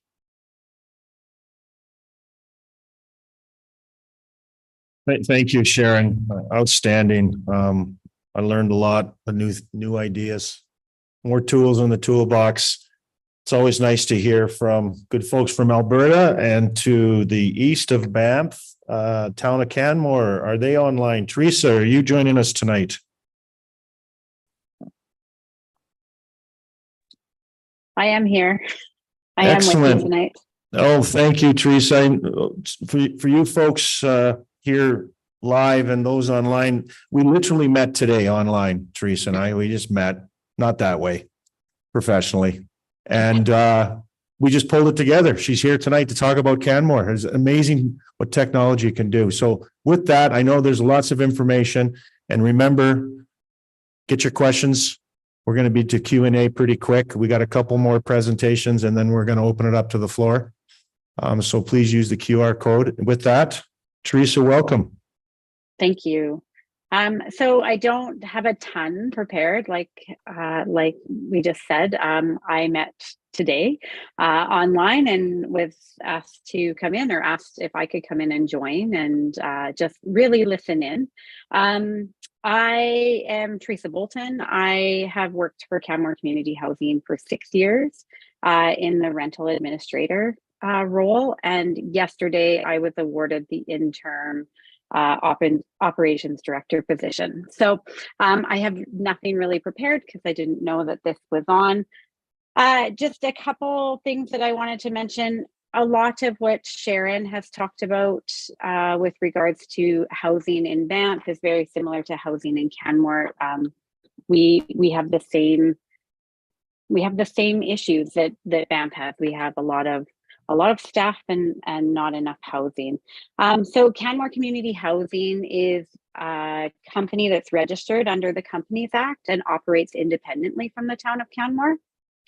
We have 2 shareholders of Canmore Community Housing, the town of Canmore, who hold 2 shares and are represented by council and the chief administrative officer, and who hold 1 share in trust for the town of Canmore. Our shareholders, the town of Canmore, appoint a board of directors who govern and the administration of us. And for the 2022-2023 term, the board is comprised of 5 public members, 4 council members, and 1 senior administrative personnel who is a liaison and who doesn't have voting power. We have 278 units within our program. And of those 278 units, we have 118 rental units and 160 ownership opportunity units. Our ownership units are units that we either develop, that CCH develops, or that we are brought on from developers. We bring them on at a reduced cost or a below market cost. And like Sharon was saying with the Astor, they do increase in value. Ours increase in value by CPI, 110% of CPI or 110% of inflation. Our rentals, CCH is the owner and the operator of 2 rental properties in Canmore right now. We have 1 development that has 60 units in it and 1 development that has 48 units in it. And then we have another development that makes up the other 10 units within our rental program. Our rental program mandate is that all units have to be a minimum average of 10% below the market rate. And we currently sit well below that. Sharon had shared the numbers with regards to the average rental rates, and she had mentioned that Canmore collects those numbers for Canmore, and it's our office, the CCH office, that does collect those numbers. So when you're looking at those rental rates that Sharon had posted earlier and how high they were, our rental rates range from $984 for a studio unit right through to $1,785 for a 3-bedroom unit. I don't have a ton to talk about just because I found out about this afternoon. I am really enjoying listening to everything, and I do appreciate the last minute invite. So thank you. Thank you, Teresa. It's fantastic. Now, the important thing is we're connected now, and we're going to continue communication amongst this group. There could be a second summit, maybe hosted by someone else, but you know, here in Revelstoke, we're certainly willing to lead that. So we do really appreciate on the last minute you joining us today. Thank you. Moving along, I believe we have our last speaker from Sicamous. And then I will maybe, I don't know, Counselor Orlando, do you want to come up and say a few words or? Yeah. If you want to, it's open. All right. So before we bring up Sicamous, I can't help myself being a hockey puck. I'm just going to say it. So Sicamous, there was a recent hockey series round 2. I think it was our Revelstoke Grizzlies 4, Sicamous 0. I'm not sure. Okay, I just had to throw that in there. But you guys fought tough. Sicamous Eagles fought us tough. All the games were close. So how's that for an introduction? All right, come on up. Brenda from Sicamous. Thank you.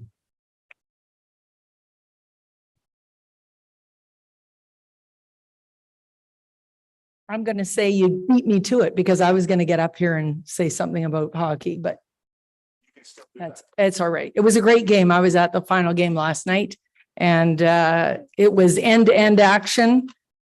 Sicamous played their heart out. It just wasn't quite hard enough. So congratulations, Revelstoke.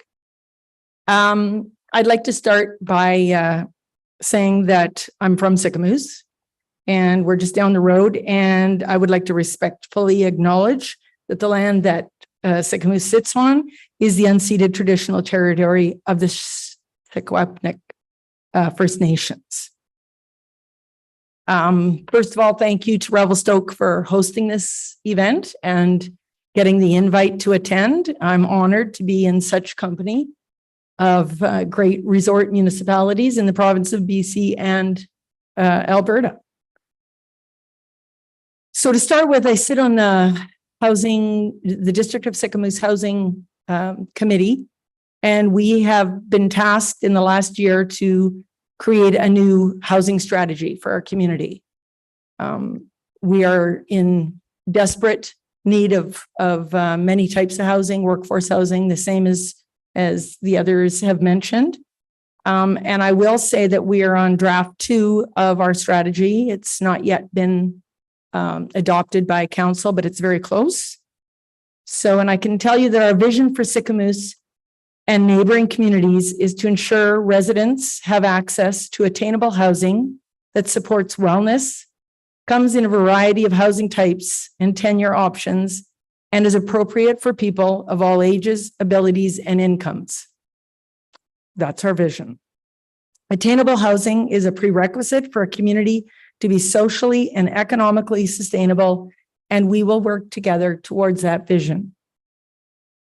Our goals are to provide healthy, safe, and attainable housing, provide diverse housing types that can accommodate changes in ages and abilities over time, support a variety of tenure options that meet the needs of seniors, young adults, low-income households, and families. So from the housing needs side of things, the assessment concluded that our priority groups are for seniors, young adults, singles and couples, low-income households, families, and again, seasonal workers. And our housing gaps are affordable housing, rental housing, special needs housing, seniors housing, and family housing. I also know that in Sicamous, we have one housing society, Eagle Valley Senior Housing, and they are embarking on a partnership with BC Housing to provide an additional 36 units. And so that is in the forecast, but it's anticipated that the units required in our community from the 2022 housing needs assessment is 224 units. So we fall very short of that. Our community demographic is very much over 50. And so we saw with our housing needs is that we needed to provide that longevity of retiring, people that are retiring, not only that they live there, but those that are moving to our community, which was accelerated through COVID. I think the ability to live and work away from the city, wherever they were from, it encouraged them. And so they bought up a lot of our inventory. I think that's one of some of the hurdles, I guess, that we have come across is regulating the short-term rentals. That's of course big, as we're a tourism destination as well. And so that's been a bit of a hurdle. We are landlocked between the ALR, the water, the mountains. Our community is divided by 2 highways. So that's also problematic in just solving our concerns.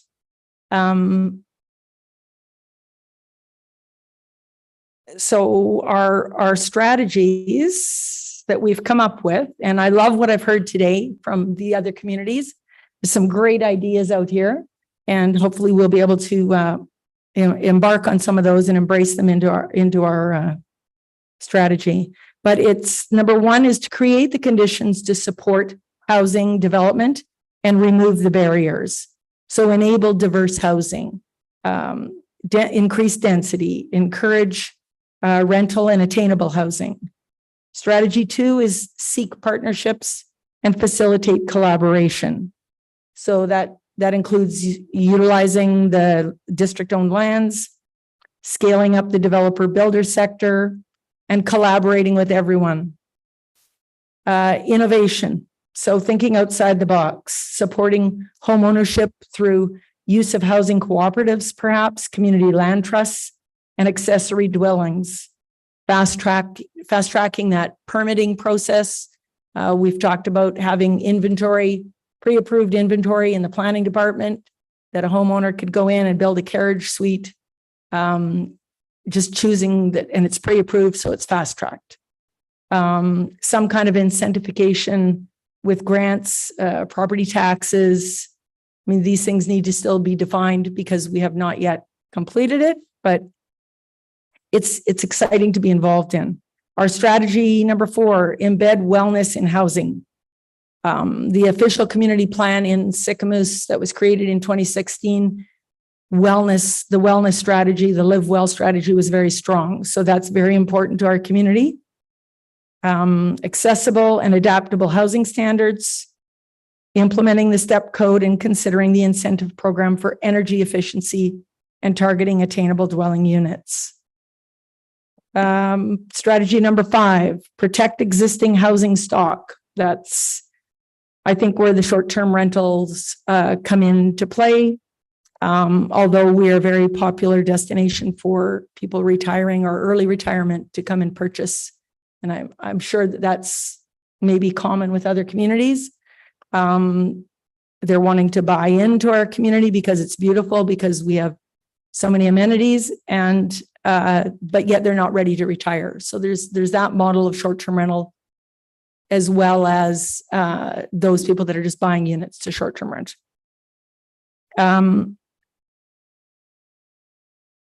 So we plan to also regulate and monitor that short-term rental industry. And number 6 would be the implementation plan. So it sets out specific actions. That's reviewing our incentives annually, appointing a housing committee to monitor the progress, update the housing strategy, and communicate to potential partners, homeowners, and developers. And I think the communication piece is very important. I've lived in Sicamous for 19 years, and I often have people coming and speaking and asking about what are the incentives. So it's communicating that piece to not only land homeowners and developers, builders, but it's in making sure that everyone knows what's available to them. I do really like the housing authority model that you've spoken about. I think that's very important. And creating that housing authority in Sicamous may be a very good idea for us. So it's all about collaboration, partnerships, communication. And I feel that being invited to this session today has been very important. And I know my colleagues, the other members on the committee are, I believe, attending by Zoom. And that will be all. Thank you very much.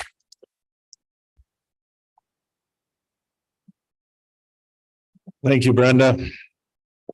Okay, I just thought before we get into questions, Councillor Orlando, and I know I threw him a curveball at the last minute, but he does sit on the Housing Society representing City Council as a council person. So I thought I would give him a couple of minutes before we open up the floor to questions.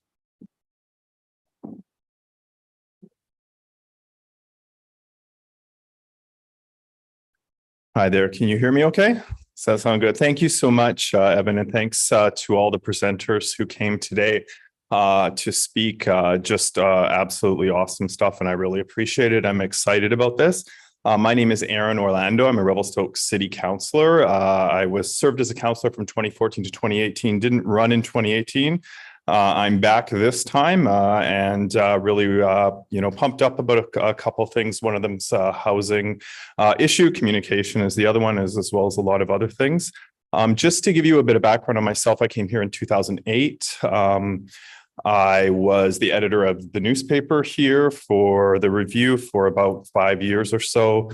On one of the first issues, we did a story with Jill Zacharias, who is Taha Atia's predecessor as the community social development coordinator. And basically, we did a story about, the transformation of mountain resort towns and what happens to them and the patterns that have happened. And ever since then, this issue has always been on the fore of my mind here because it's very predictable what's going to happen. And I think we're there now and we all see it. Although at the time we had a world recession and it was touch and go with the resort, and we really had some time to get ready and build up on this one. So I think, I've spoken and quoted with Marla, and thank you, Marla, so much. We've done stories over the years, sort of exploring the Whistler Housing Authority models. I'm really keen on bringing as many resources as possible to the housing issue. I want to just touch on a couple things before we open it up to the Q&A. Number one, Revelstoke has issues, but we also have a national housing issue. So I think it's really important to go easy on your neighbors and go easy on the people trying to find solutions. We have issues with, lots of, interest rates have been low for the past few years, for example, which has really jacked up the prices everywhere. I guess my concern that I'm driven about is a deep concern about our ability to continue to function as a community. I heard the story of building a medical clinic over in Sun Peaks. I did not know that, but that's the kind of thing, are we going to be able to, staff the hospital, staff the schools, staff all these essential services here and really have that same, awesome mountain town feel that I came to. So that's really what's driving me, is that deep concern that we won't get there. Back in 2017 on council, I did pass a motion looking to have the city explore a housing authority model for just basically to bring more resources to the community. So I'm glad to see this conversation going on here. Another thing, just by coincidence, I'm a co-founder of the CoLab downtown. There's a lot of tech people working there, and we started writing stories myself back in like 2016, 17 about remote work and its implications for the community. And certainly everybody knows now, somebody who lives here and works for a tech company somewhere else. And that's, another major factor that's exacerbating our issue. Just the last couple of points I want to get out. I know about half the people in the room on a first name basis, see some new faces here. And I would really encourage you to, if you're passionate about the housing issue, to get involved, contact me, contact anybody here, contact the city, contact social development, Revelstoke Community Housing Society. Kira Wolf, our executive director, is over here. We see a few board members. I see Larry and Peter and Tara here. There's lots of opportunities to get involved, and more hands on deck, the better. And just three last points. There's a lot going on right now. My other thing that I'm really passionate about is communication. I don't feel the city is getting the message out there as much as it needs to be. The city has a housing action plan that it's completed. Revelstoke Community Housing Society finished its third build last year. I don't think a lot of people really know where that comes from. Those are from the volunteers, like I mentioned, putting in a lot of hard work to develop the community. So definite round of applause for them. The OCP has the next step after the OCP is the zoning process, and that's going to help a lot. And even in the initial stages, that's going to help on the private market side of building housing. We also have funding streams available through basically tax tax availability. So we are making steps forward, and there are things happening. And I get the impression that a lot of times people don't know about those. Robin Goldsmith over here from Tourism Revelstoke has been involved in this conversation. So please, if you're new to this, consider getting involved. Talk to me, talk to anyone else. There's lots of places for you. And the last thing I want to focus on is just communication. If you feel a bit out of the loop, the city has a new email newsletter. I encourage you to sign up for that by going onto their website, and continue the conversation is the most important part for me. I think, one thing I've really noticed, and I'd like to thank Evan and Gary for this, is the community made it clear housing was the number one issue in this past election, a really big issue right up there with affordability, and those are hand in glove. And we have seen responsiveness to this, and we have seen a lot more effort in. I know city staff, there's 2 or 3 senior staff at all the Revelstoke community housing society meetings working on land inventory, working on pre-development up in the ambulance station area. So things are happening. I know they're not out in public and people might not know about them, but they are happening. So please, as much as possible, come join, come get involved, bring your expertise, and come sit at the table with us. Thank you very much.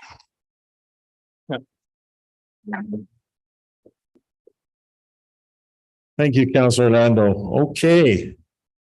Man, Jay, we're right on time. So how does this work, Jay? Walk me through this. How many questions do we have? 58 questions. Well, we should, I don't know, midnight, 12:30. Now, are they in order? Oh, I see that, right? So the top has 18? 18, followed by 18, followed by 18, followed by 16, correct? All right. Okay. Sure. So how this works is people pose questions and then you are asked to either like that question. And so what we're going to do is we're going to start from the most popular questions, try to work our way down. We're not going to answer everyone tonight. But what we're going to do with our excellent group of speakers is we're going to get answers, and then we're going to post those answers to those questions online at a later date. You'll be able to follow with us. But like you, I'm getting educated on Slido. All right, here we go. First question, has the town considered inputting a need to reside bylaw like Banff to reduce the number of vacant vacation homes? Oh man, I'm looking at Paul and Paul's going, don't look at me. Who would like to answer that? All right, Mr. Simon, come on up.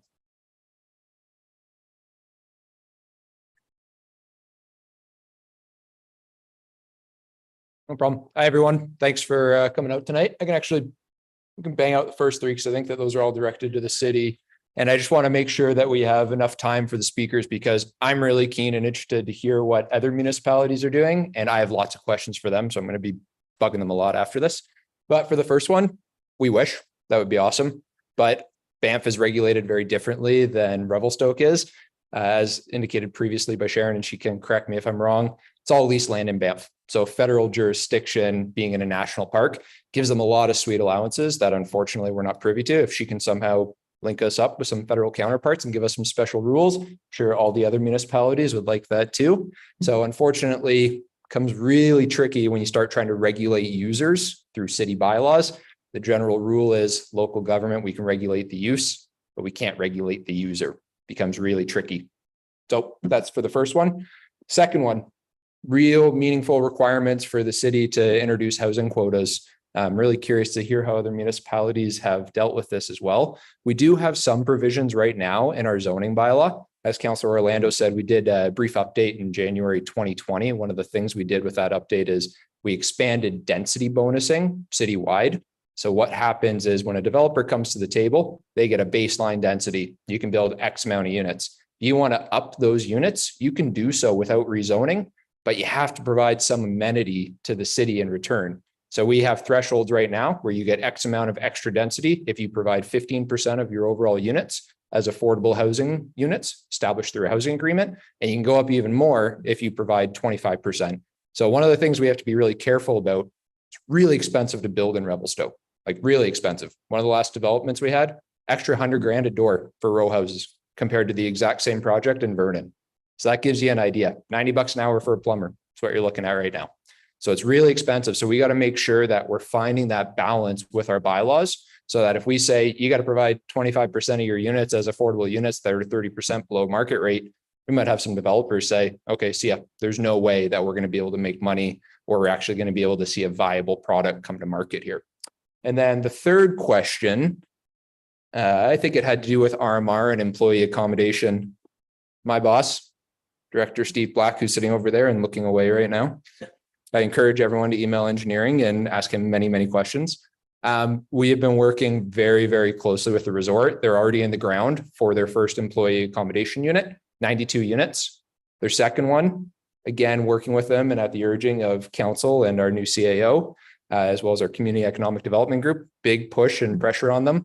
Another 92 units they're building. So we have 2 of the 3 employee housing units.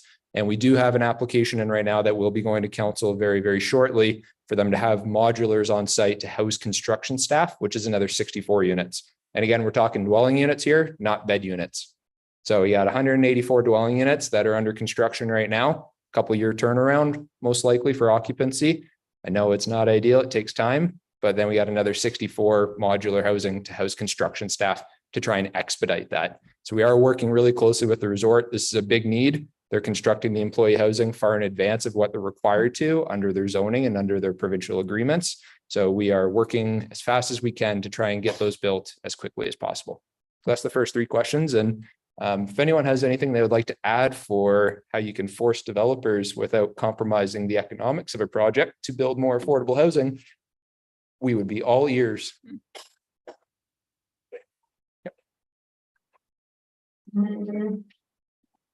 Okay, I'm gonna get right down. Is that the one that has 3J? Is that question number 58?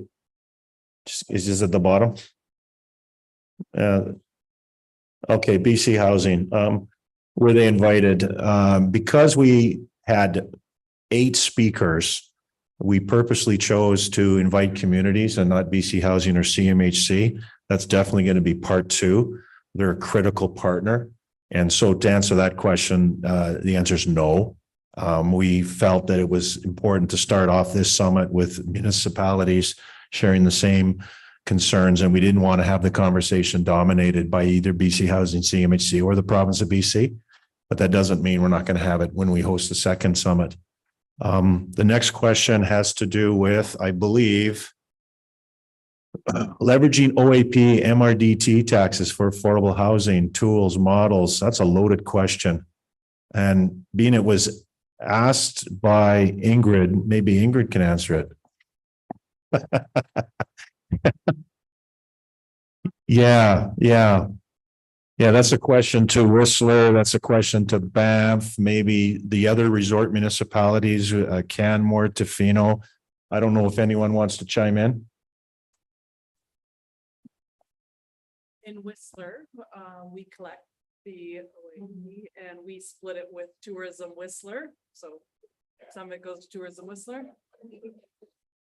Oh, for the online people. Sorry, Marla. I forgot about our folks online. So in Whistler, the MRDT portion of the OAP, we split it with Tourism Whistler for promoting the resort. And then we also are using it now for affordable housing because we're able to do that. That's a fairly new allowance from the province. So it is definitely a tool now that we're using within our community for helping to contribute to affordable housing.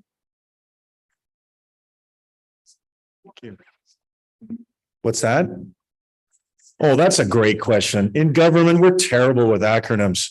OCP, RDPs, online accommodation platform. So can you need to dummy that down for me, Ingrid. What does that basically mean? Yeah. I'll repeat. So Airbnb would be a platform. They collect, we leverage that, and MRDT is the municipal regional hotel tax. Oh, I call it hotel tax. Thank you. Moving on. Oh, this is a good one. What have other communities done to support folks that live in motorhomes, campers, vans, and other vehicles during the winter time? Real challenge. Anyone from our list of speakers?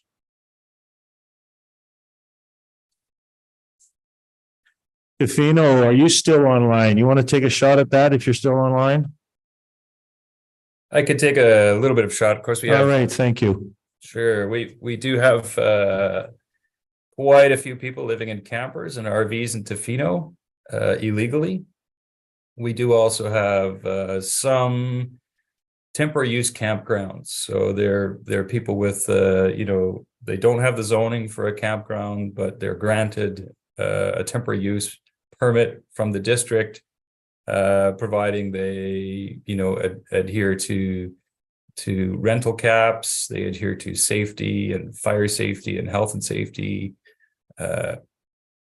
guideline. Well, not guidelines, but it's all set up. So that is we have done that. We do not have a permanent residential campground for RVs. Although people do live in their RVs and their campers, and it is suboptimal. And we have noted that there is health risks and safety risks and fire risks, and certainly on the coast, we have seen people injured and killed in RVs. So it's a bit of a balance. Our goal as a community through the Tofino Housing Corporation is to build housing, and certain say we're going to build 100 units, and then when those units become available, then we will start to crack down on illegal RVs, and we'll also start to put the onus on businesses that start up to provide adequate housing for their employees. And it's a bit of a transition, so we're not doing it all at once and putting people out of their homes, and we're not shutting businesses down in the summer because they don't have employees, because those employees don't have anywhere to live. So it is a process, and we're tackling it shotgun approach, STR regulation coming up even more than it already is, et cetera, et cetera. Thank you, Dan. Jay, you can let the other speakers online, if they raise their hand and want to answer a question, you raise your hand and then run it down the gauntlet. Okay, perfect. So yeah, I ask anyone online who would like to answer any of the questions, just jump right in. Why does the town contract out the management of their affordable housing to a for-profit company? RPS. I don't know that answer. Anyone? Is that through the society? Thank you, Sheena. I'm just going to read the question one more time. Why does the town? So the town doesn't do that contracting. The Housing Society, we have a very successful relationship with RPS where they act as our property manager and maintenance. They do the tenanting, so they do the rental agreements, that kind of thing. This arrangement was created because of capacity for the Housing Society. In terms of us managing our own properties, that's certainly within our strategic plan and something we'd like to move towards. It's also something like the funders like to see, that nonprofits are managing their own units and retaining that knowledge and that experience and that the money within the organization. But until this point, we haven't been at a sort of critical mass to be able to learn and take on those capacities, even get the property management training and experience, that kind of thing. So that's the arrangement that we have. They also give us a special rate, in my experience, special treatment in the way that they work with us in terms of a community approach to tenancy. So we work really closely with Community Connections. We work with them very closely as well in terms of if somebody in the community needs to access a BC Housing unit, they have to go onto a BC Housing registry, and there's like a whole committee that has to vote and make sure that that registry and that list is, the wait list is maintained. And RPS is a really critical partner in the work of tenancy across the community in nonprofit and market rentals. So that's the long answer to why we do it, and it's more nuanced than that, but yeah. Thank you. Why not enact province-wide a requirement of STR, which short-term rentals platforms, to show proof of a business license before being allowed on a platform such as Airbnb, VRBO? I would love to start. So basically, if you're legal and you're registered, you come in and you do get a business license, and that's going to be part of our efforts moving forward. But if it's illegal and we don't know about the business license, it's not going to show up on a platform. There is lots of discussion coming up at the upcoming SILGA conference, which is the South Okanagan Local Government Association, Southern Ontario, I should say. They're going to be talking about specifically addressing and business license legislation. But for the municipality, we want to have a level playing field for all legal short-term rentals where they have a business license, but it's trying to manage the illegal activity that is predominant in any community. Paul, anything you want to add? It's good. Aaron?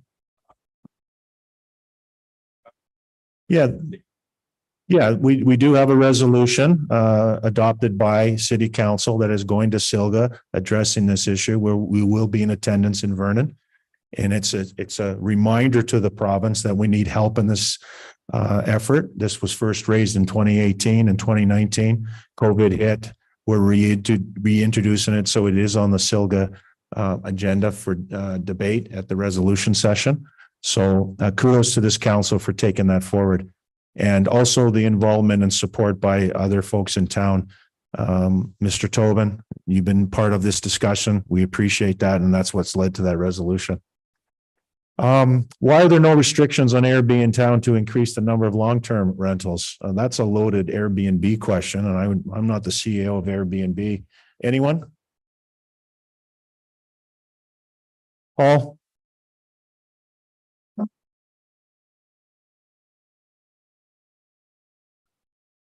Yeah, so good question. We do have regulations for short-term rental and regulated them. They came into effect in April this year. Well, they were adopted in April, and then proactive and reactive enforcement. April 2022. Way to keep me honest. I know. September is when proactive and reactive enforcement has begun. Again, this takes time. I'm sure our municipal counterparts will tell you this doesn't happen overnight. It's a multi-month, multi-year process to start to really get people used to what the rules are and to give everyone a really high-level overview. There's certain spots in town that are zoned for it. There are certain spots in town that are not zoned for it. If you're not zoned for it, you're not allowed to do it. If you want to apply to rezone, we were forward-thinking enough, hard to believe sometimes, I know, but we were forward-thinking enough to put a policy in place that council did adopt in April 2022 that said we will not support any further rezoning for short-term rental because we have such a housing crunch right now with long-term rental. So we do have regulations in place. Encourage everyone to look on the website. If you can't find it, contact Development Services. We've created some easy to review fact sheets for short-term rental to make it easy to understand where you can do it, where you can't do it.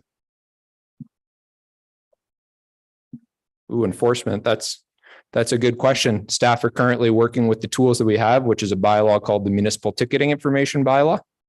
So it is ticketable offenses to be advertising for Airbnbs, short-term rentals, whatever you want to call them. If you're advertising for a stay less than 30 days and you don't have a valid business license, that's a ticketable offense. Now, actually issuing tickets under the MTI bylaw can be cumbersome. Staff are working on additional bylaws right now that will make it a little bit easier to issue tickets, slap them on the door, walk away, and make sure that they can be collected. But this is something that is proactively being worked on right now between planning and development services and corporate services and bylaw services right now. Thanks, Paul. You know, the whole issue of STR, and I had a great suggestion. I think we're gonna have another one like this on just that subject. I think we need to get together as a community in this room with this sort of layout where we can have an internal discussion on the challenges with STR and enforcement. There's lots of new legislation that we're introducing, but we have to have a very straight dialogue with everyone on this. So it's been noted, and tonight we're dealing with this large beast called affordable housing, and we want to stay on topic, but we will be having another session on short-term rentals and long-term rentals. Of course, Brian. Yeah, no, I agree. Are there any plans to increase public transit to outlying areas, including Malaqua? We are in discussion with BC Transit. I take it that's Malaqua. Yeah.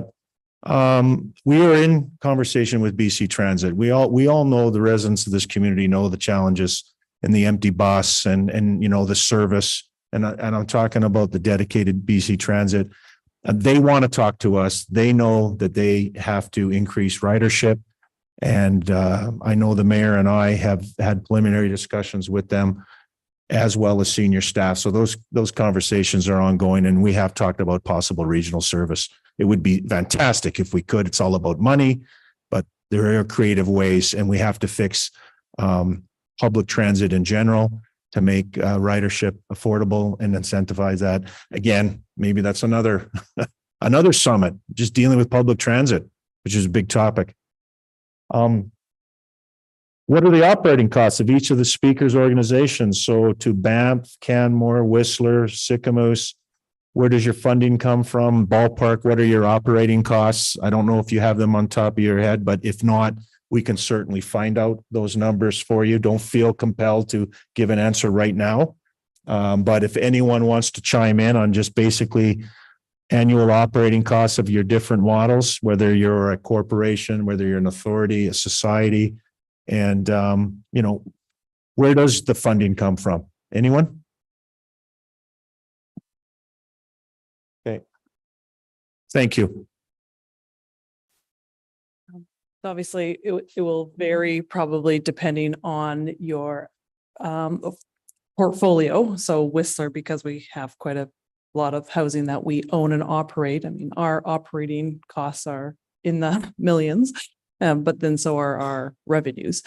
And our revenues come from our rental revenue stream. So, you know, I think we were fortunate to have made that decision very early on in our inception to build up the rental portfolio, because now we've got mortgage-free properties that are, you know, free of debt. And we're actually able to, you know, build a fair bit into our surplus and reserves to build capital for building additional affordable housing. So our asset value of our portfolio is probably approaching like $100 million. So it's a lot, but we started again 30 years ago with building. And once those mortgages are paid off, it's going to be a significant legacy for the community of Whistler. But, you know, that's what we started 30 years ago doing that. And yeah, it's paying off. Okay. Aaron? I just wanted some parallel story follow-up.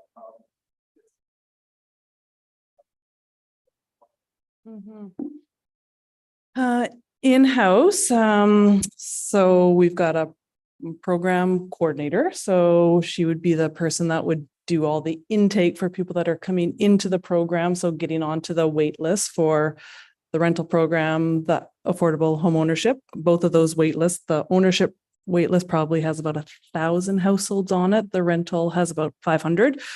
on the rental program, we screen every applicant that comes, well, on both sides, we screen for employment. Elle made kind of a good point, Elle Rain, about making sure that the people that are accessing your housing programs, you know, are the ones that need the housing. So we are screening on the rental side.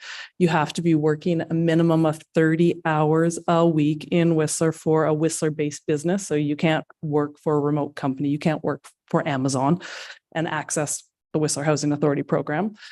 And then we're also looking at incomes for, and we set rent geared to income for our housing model. So a lot of that screening actually takes a lot of time.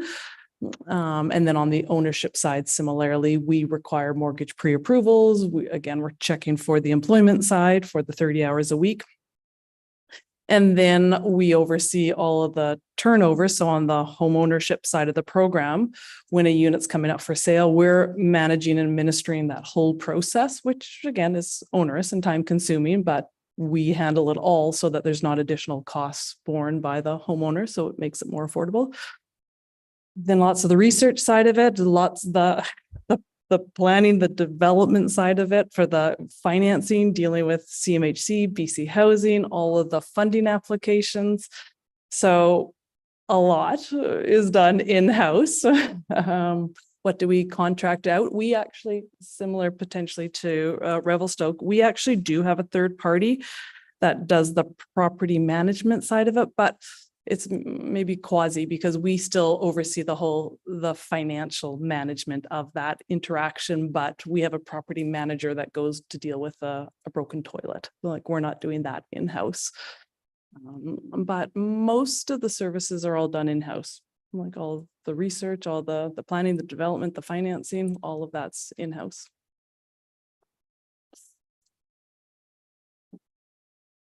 I had to look it up in Kira's great notes.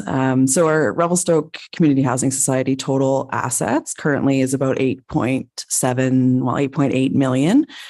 So those are the buildings we own. And in terms of the question around where does the funding come from for our different projects, BC Housing and Columbia Basin Trust have been the two big cash funders or operating agreement funders. And then land in lease for $1 over a 99-year period, City of Revelstoke, making that value of the land contribution to the projects always a critical piece.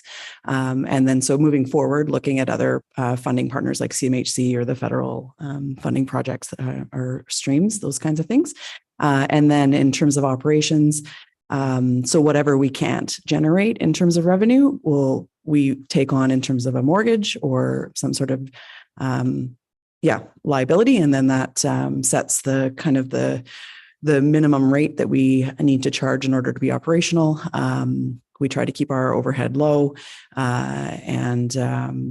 and so then whatever we charge in rent just goes directly back into the society and either into new projects or into the maintenance of the ones we have. We also have an opportunity to access BC Housing when they're a part of the project as a funder and an operating agreement with them. We have the opportunity to use capital improvement funds through BC Housing. So if something breaks or we need to do a major renovation or improvement, we would approach BC Housing to have capital funding to help support that.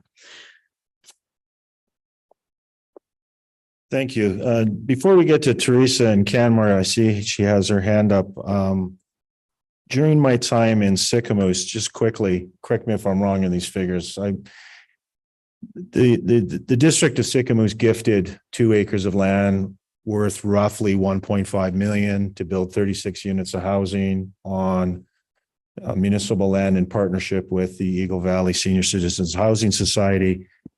They also received $3.6 million from BC Housing, $100,000 a door for 36 units.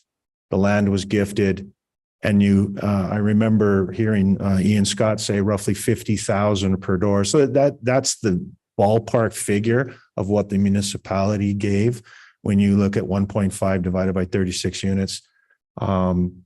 That's sort of generally where the funding comes from. It's a partnership between either BC Housing, CMHC, or the municipality, either in cash, land, or in kind. And so in Sicamous, they're building 36 units on municipal land. with a grant of 3.6 million from BC Housing. BC Housing also has hub funding. I'm not going to get into the details of that, but that assists with the operating side. It's a long formula, but that's generally where the funding comes from. With that, Teresa from Canmore, you want to chime in, please? Thank you. So just a little bit about like our operating costs. So at Canmore Community Housing, our operational costs are primarily offset through funds which are collected from the Vital Homes mill rate on taxes. So a small portion of CCH's operating costs are also offset through the operating surpluses that we get from our builds. But the town of Canmore, on all residential and non-residential property taxes, applies a mill rate, a Vital Homes mill rate to the property taxes. This year, the mill rate for the residential side was 0.03066. And for the non-residential side, was 0.16294. And therefore, in 2022, for every $1 million worth of residential assessed value, it was collecting $30.66 towards the Vital Homes projects or the Vital Homes fund. And then if you take that same $1 million in non-residential assessed value, it was collecting $162.94. On average, the town of Canmore collects around $750,000 in that mill rate or from that mill rate on property taxes. And in turn, CCH operations is offset by that mill rate, and CCH asks the town of Canmore to provide us with approximately $450,000 per year to offset our operational costs. So our actual operational costs when it comes to our office operational costs are then not passed on to our client. So when we're looking at our sales and when we're looking at our rentals, we're not looking at building any of our operational costs into that to offset our operational costs as we're collecting that money from the town. So I think we're kind of unique in that way. I'm not sure, and somebody can put their hand up or anybody else can come on. I'm not sure if any of the other organizations collect taxes or use taxes in that way or have the ability to collect taxes in that way by offsetting that mill rate for administration. Thank you, Teresa. That's very interesting. We got to check out Canmore. They got some secrets. That's interesting. Next question is about the Big Eddy. The question is, there it is. Yeah, you did change it on me. That's okay, Jay. That's all right. What role could sewage treatment in the Big Eddy play in higher density development there? Well, if you do bring in municipal sewer, you have the advantage of creating more lots, inclusionary zoning, density bonusing, etc.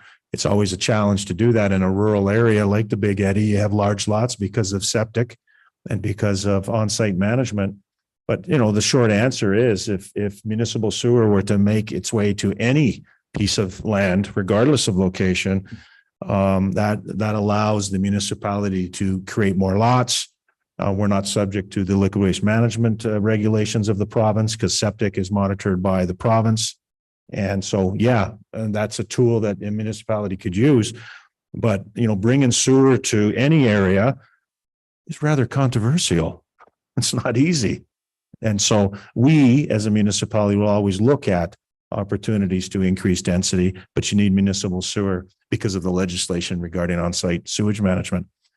Next question. This is for Al in Sun Peaks. Sun Peaks is neighbored by resort land. Does the resort operator have a supportive role in creating affordable housing? If so, how? I assume the ski operator, the actual LLC that runs the ski hill and the development. I don't know if Al's still online. Stand up. Yep. Thank you. Yeah, if I'm understanding the question correctly, I think it's more aimed at Revelstoke, is it not? I mean, here we don't have any leverage other than a little bit of community pressure. to force the lift company who has their agreement with the province to develop employee housing. Fortunately for us, they've been into the business for more than 10 years, and they are developing each year more and more employee housing. I did hear, if I heard correctly, Revelstoke is now getting employee housing developed by the lift company. I think you said 84 units and another 84 coming on, somewhere around that. I suspect, though, there's no leverage that Revelstoke has other than community pressure. Correct. What's that? Is a requirement in the zoning bylaw? Thank you, Paul. Thank you, Al. Have any of the communities looked at infill density, carriage houses, zoning to allow for tiny homes in backyards, et cetera? Any success stories using that model? Oh, I'm sure there's lots of stories on that. Who would like to start? Okay, let's start with online. Who's first? S. Martin, you have the floor online. Hello, thank you. Can you hear me okay? Yes, go ahead, please. Thank you. Fantastic. So I'm Sarah Martin. I'm the planner from the district of Sicamous, and I'm the supporting staff to Brenda, the chair of the housing committee. I just wanted to share with this question popping up that this is a big component of the district of Sicamous' housing strategy, just due to the way land development has occurred there. There's a huge opportunity for infill density there in terms of enabling people who own the land, homeowners, to provide secondary accessory dwellings. So we did adopt a new zoning bylaw in early January, where we actually enabled detached secondary dwellings. So people don't need to go through a zoning amendment to allow for that anymore. And then our housing strategy speaks to increasing the density of those units to allow each single family home to actually have 2 such units, as well as looking at enabling for infill subdivision. So subdividing off side yards, doing panhandle lots where we would create lots in the rear. And then going kind of further than that, when we talk about infill, we'd be looking at wiping out most of our low density land use designation, which would be a typical single family type subdivision land use designation, our official community plan, and looking at bringing in a medium density designation, which would then allow for more things like smaller apartment buildings, row housing, and triplexes, that type of thing. Thank you very much. Thank you, Sarah. Good to hear your voice again. Thank you. Next, Jay, is there someone else? Al, back to Sun Peaks.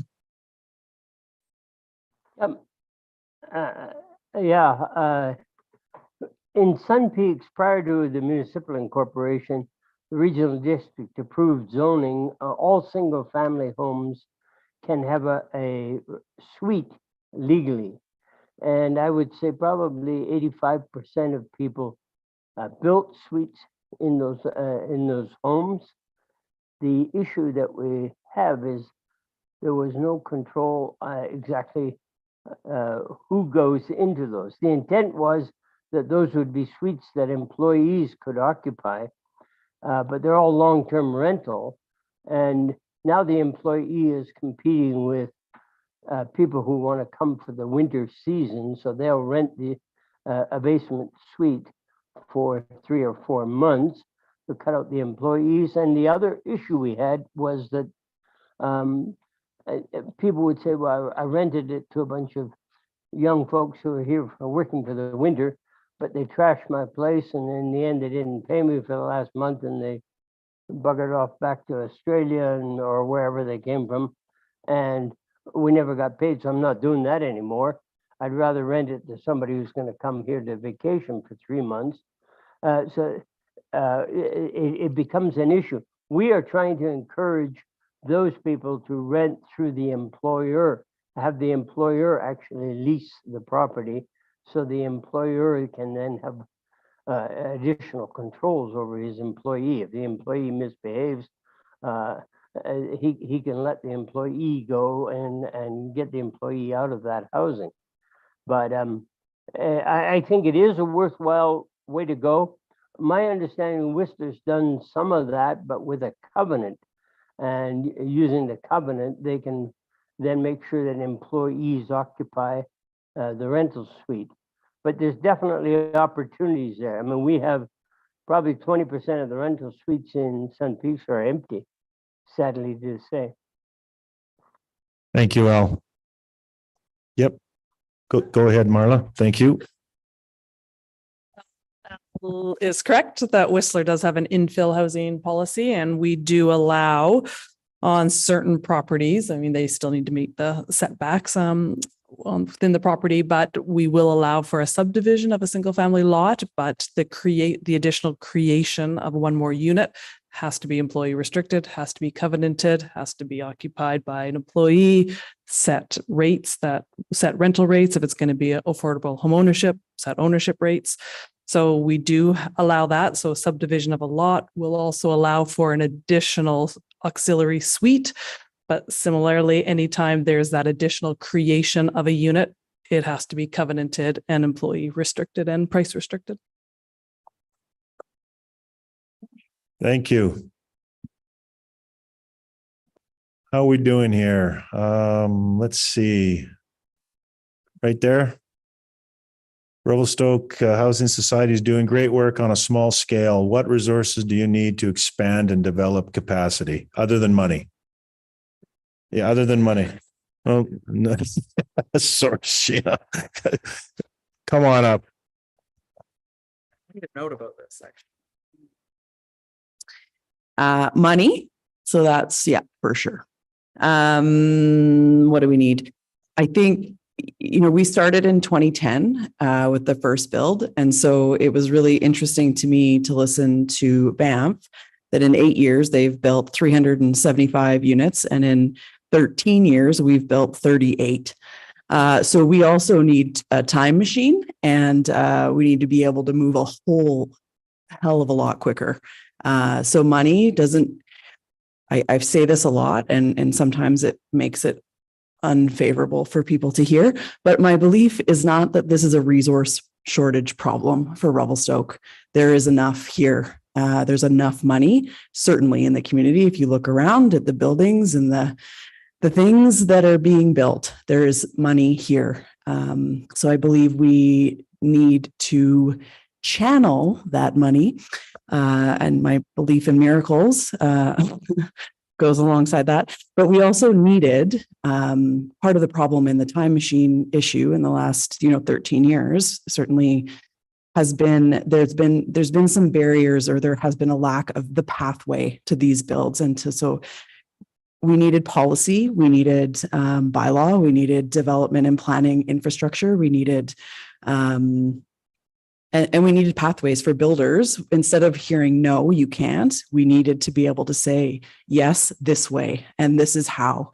And so I think we're at a point now, in my experience with the current council and planning department, and certainly in the relationship with the Housing Society, is that that's the answer we're getting now, and we're able to give is now we have the tools that we didn't have to be able to direct those pathways of development, because it's not just one type of development. It's not just the Housing Society. What do we need? We need all the different types of builders. And I can't remember who said it, but it cannot just be left to the private market. That's all. Thank you, Sheena. I have to add this. This is a cool little story. Gary and I attended the grand opening of the CP rail accommodation facility that you see in town. Let me share you some of the figures and the time machine question. $15 million total project cost to build those 48 units, 2 buildings, 32 and 16, I believe. $15 million, that's $300,000 a door. They built it in 6 months. Now I know CP is huge and they have capacity, but why can't we do that? I mean, there's no way you can convince me that CP is smarter than we are. And I hope I hope CP heard that in Calgary. But 6 months, $300,000 a door. We toured the units. They're lovely. And in addition to units, they've got some recreation areas. They've got some common space. But if you want an example of dare to dream, we just have to look down the street. I was marveled at that. And there's no, while CP has their own level of government, they don't have to deal with us local government. That's the time machine. And that is the problem. Yes, I agree. Yep. And we can do better.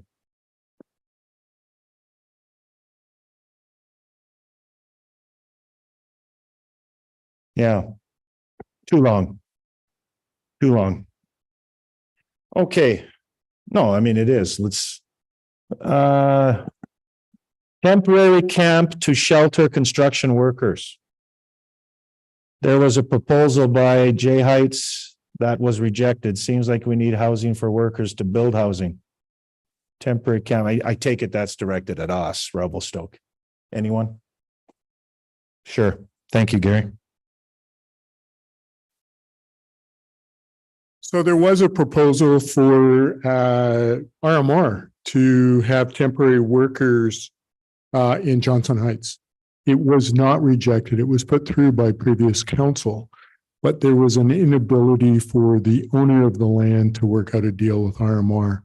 And RMR wasn't able to bring the types of accommodation in that or refused to bring the type of accommodation that was suitable in the residents' mind and in the council mind. So that was the reason. And then RMR kept looking for a place to put trailers. So they bought some ATCO trailers, they brought them into town, they plunked them on that property. And to be quite honest, they look like hell. And so we said, you know, the community's up in arms as to what they look like. You've put them there before you've been given permission.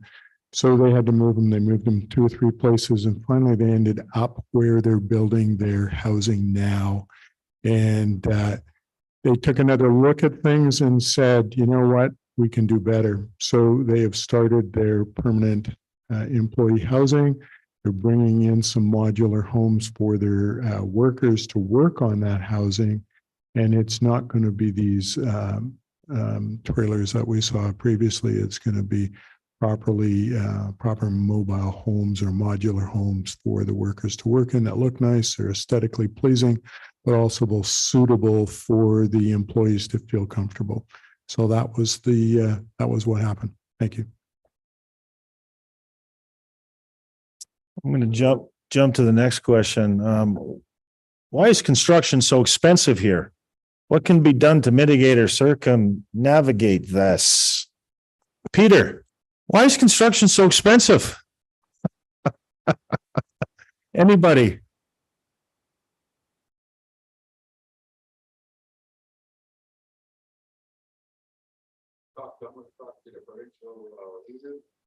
The way they administrate the building permits and all that stuff, that's lucky that we're getting a good crew now on the city. We're crazy. How I know it's been for 4 or 5 years to get a building permit. It took months, but it was that crazy. We had nowhere to turn. People are begging people on the street. I seen the mayor on the street. Can you help me? Can you help that? No.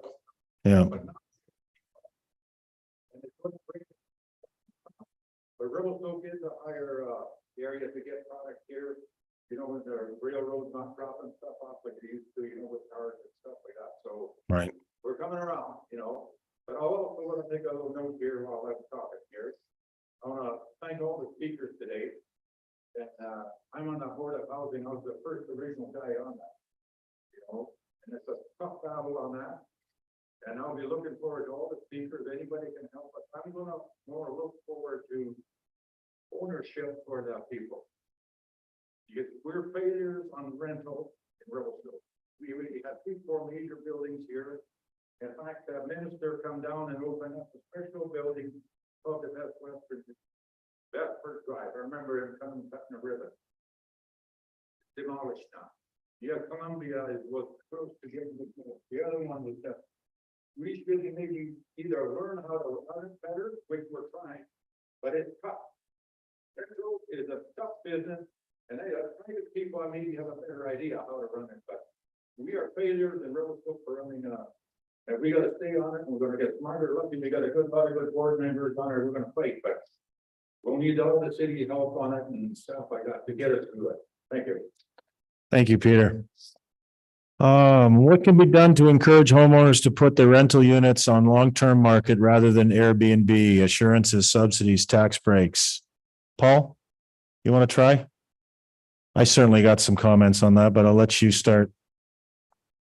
I mean, that's a great question. Every municipality is dealing with this one. Like, why would I turn my suite into a long-term, and what incentives are available? Well, right now you get a utility tax break if you go long-term rental. That'll save you $50 a year, $70 a year, something along that. Yes. Yeah, it's very helpful. No, proactive, reactive enforcement on illegal short-term rentals. That's key. Having subsidies that are going to be able to compete with a lucrative market like Revelstoke becomes out of the bandwidth of the local government.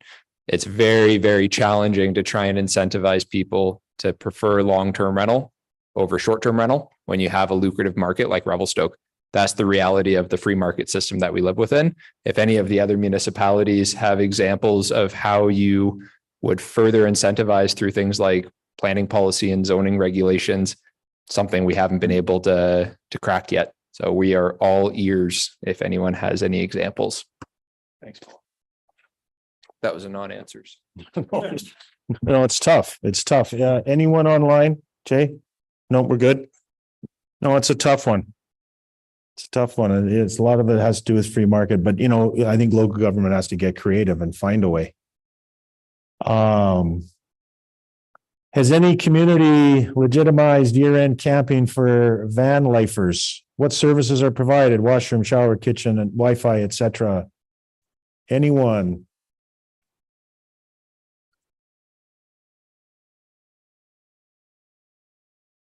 I can't answer that. Sorry, Jay? Oh, hello, Dan Tofino. Yeah, I just have a comment on that. Tofino was considering, an official long-term resident campground, and I did reach out to Squamish, the mayor of Squamish, to ask them, because they did have a municipal campground that they turned into a van life campground because they cracked down on van lifers within the core, and so they sent them out there. They got rid of their money-making campground, and they turned it into a van life campground. And it was so horrendous that they eventually had to get, whatever health authority it was, to shut it down. And as far as I know, they have not opened it yet. And so the end result of that was that they lost their municipal campground and they lost their van life attempt at van life campground, long-term resident campground. So if anybody's interested in that, I encourage you to reach out to Squamish. Thank you, Dan. So I've just been advised by the Department of IT that we have 40 questions left. It's 9:00 and I'm very cognizant that it's happy hour. What I'm going to do now, for those that got no time for Slido and are old school and would just like to ask a question relative to our guest speakers tonight, or if you'd specifically like to ask a question to our guests, I invite you to come up front. If anyone, I don't want to miss anyone, and that includes anyone online who's just visiting who would like to ask a question before we wrap up tonight. We will be answering all the questions. We have an expert panel group that is able to get to these questions. So with the 8 municipalities we've introduced tonight, we will be posting answers to those 40 remaining questions. But at this time, if anyone would like to ask an old school question, feel free to come up, either in person or online. Going once, it's 9:00, Evan, wrap it up. Going twice. All right. On behalf of all the guest speakers and the city of Revelstoke and Revelstoke Community Housing Society, we thank all of you for joining us tonight. And I think we're going to be doing this again. This is a great turnout, so I do appreciate this. Thank you. With that, our speakers, I guess the mayor's got some gifts here, some thank yous to our speakers. If you just want to come on up to my right here. And sorry, just to interject quickly. I was just speaking to Paul there. He did mention that we will be trying to answer some of these questions in the city newsletter as well. So if you subscribe to the newsletter, you'll probably get some answers to the questions that were not answered tonight.